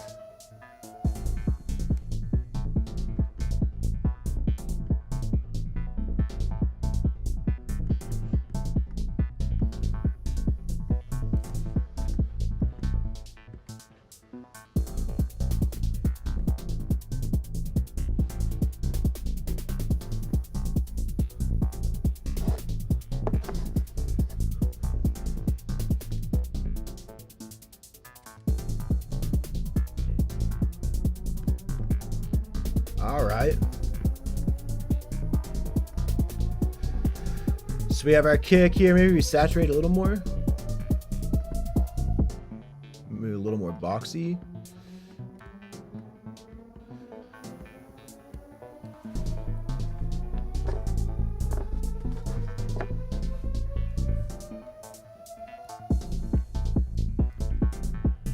It's almost like that section needs to have our main hi-hat filter a little more open when it drops, which is over here.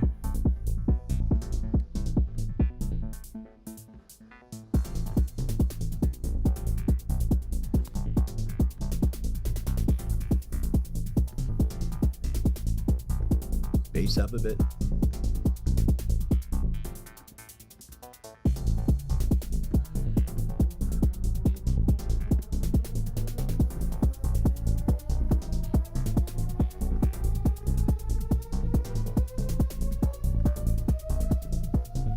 This is our kick. Just trying to give it maybe a little more oomph in the kick department.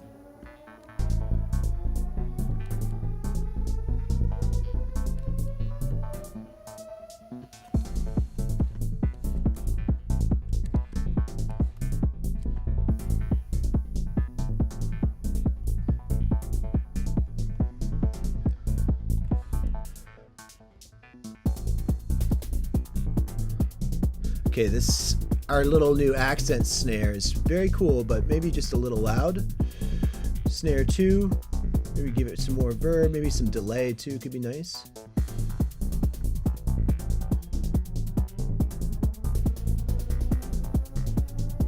Oh, right, that's not delay. That is why.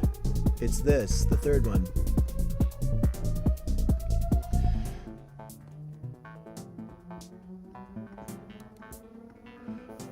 Even our like closed hat. Well, I guess we can't put just delay on our closed hat because we have it all on one.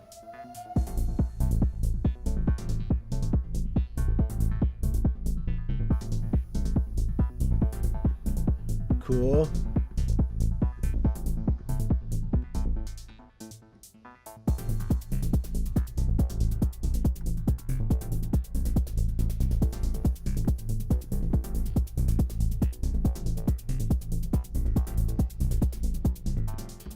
Here's our new shaker. Turn it down.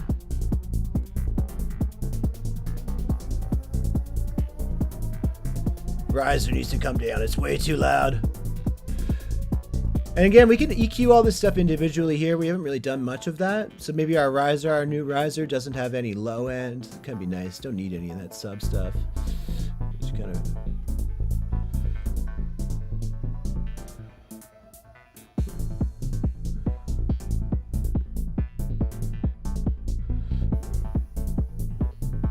All right.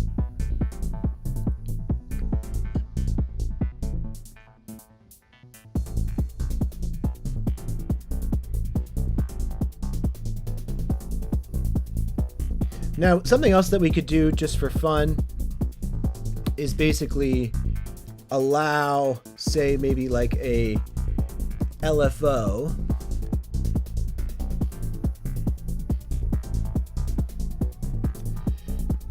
So what I want to do is say we have the whole track go through a filter for a second. Just for like a fill moment. And again, we're going to want to grab something with like a band pass in it. And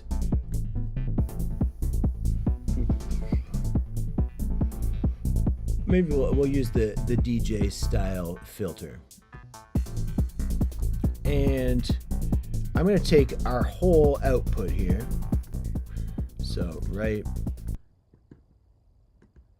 And our master is now going to go into it.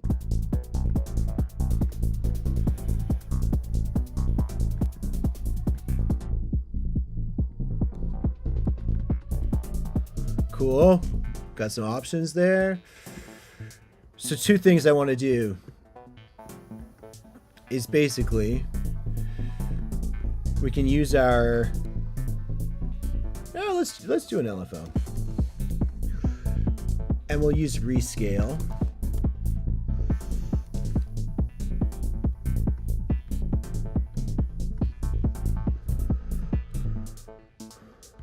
Maybe we'll put it right here.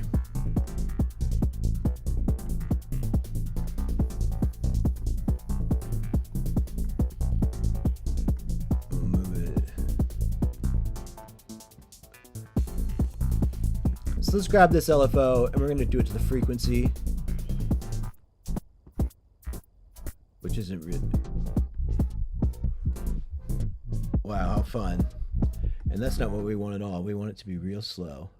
And we actually want it to kind of almost always be low.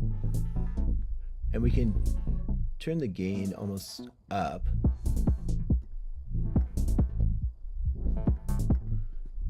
We can kind of dial in our mins and maxes. We don't want it to duck out that much.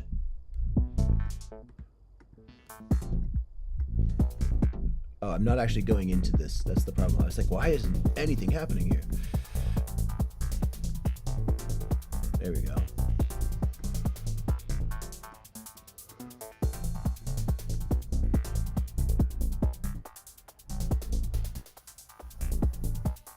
Just gonna keep going.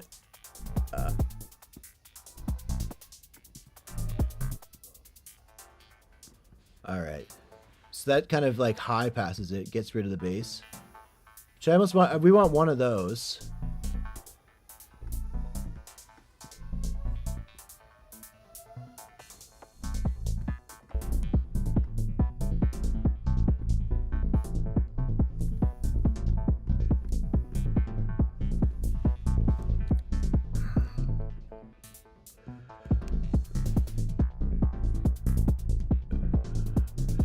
basically I'm going to have this output go into here. And this is going to be called fill. And then it'll go out here. here. So it'll allow us to sort of create these fill moments.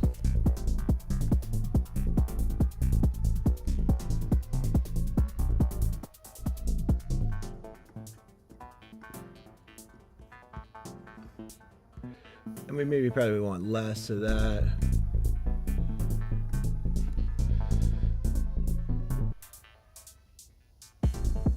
Too much, but that is the idea.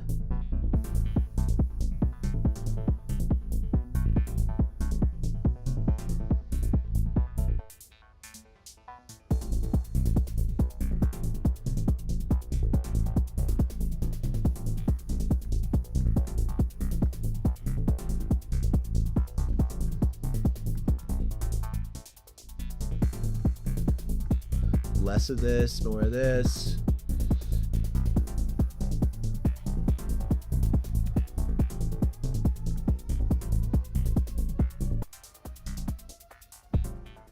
Less sort of sweeping and more just want it to kind of happen.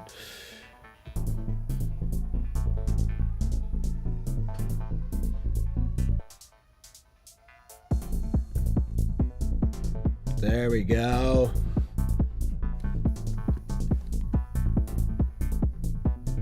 Maybe it'll go for 2 of them that time.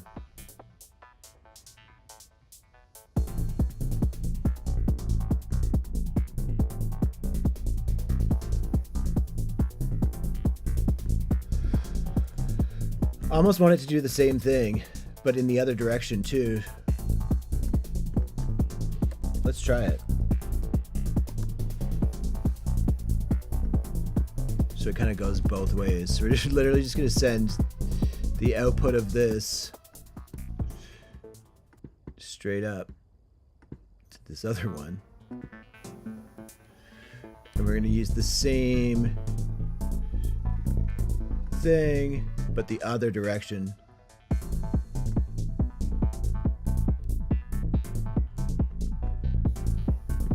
Kind of acts like a bandpass filter that way.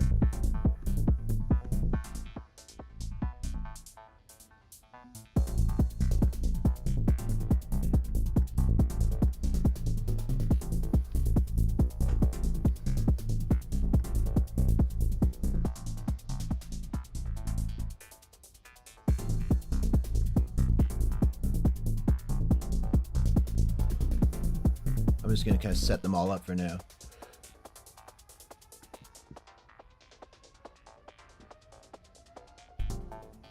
Cool.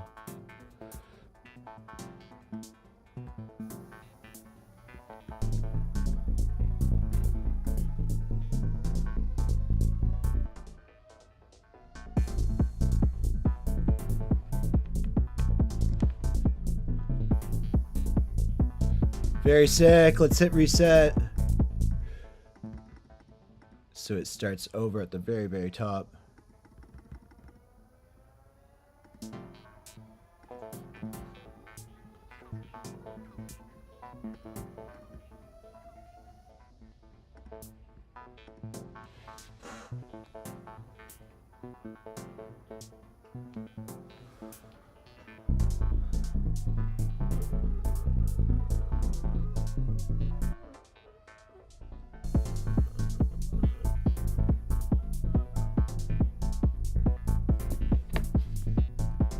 Maybe a little less bass.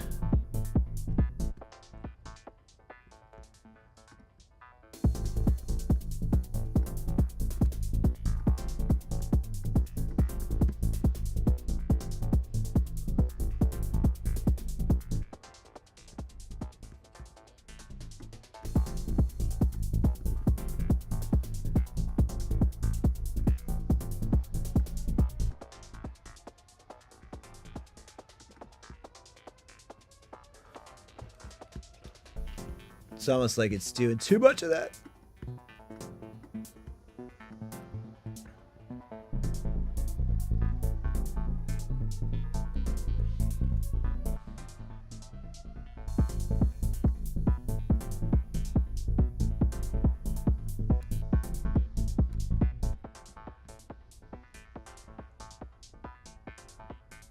pretty good.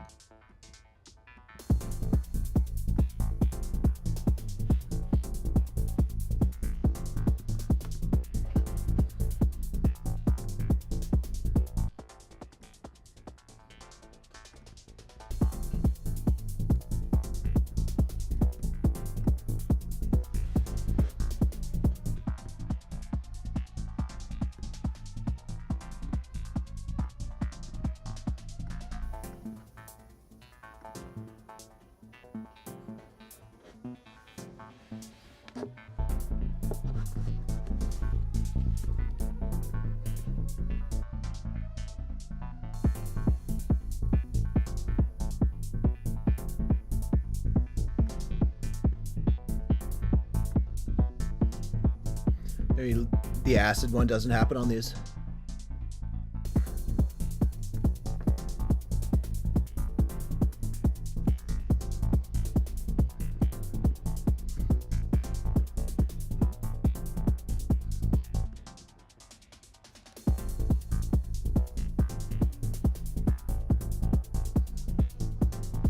Sick.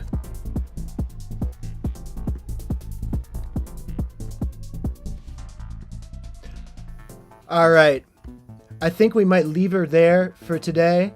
I'm going to leave a copy of this patch in the description of this video so you can download it, check it out, play around for yourself. Hopefully you learned some VCV stuff. And if you enjoyed this, make sure you like and subscribe, and make sure you're checking me out on all socials, Instagram, whatever. And I'm gonna be back here next Sunday to do this all over again. Maybe next week we'll do some dubstep or some bass music or something like that. For now, we'll just vibe with some techno. Hope you guys have fun. We'll chat soon. Peace.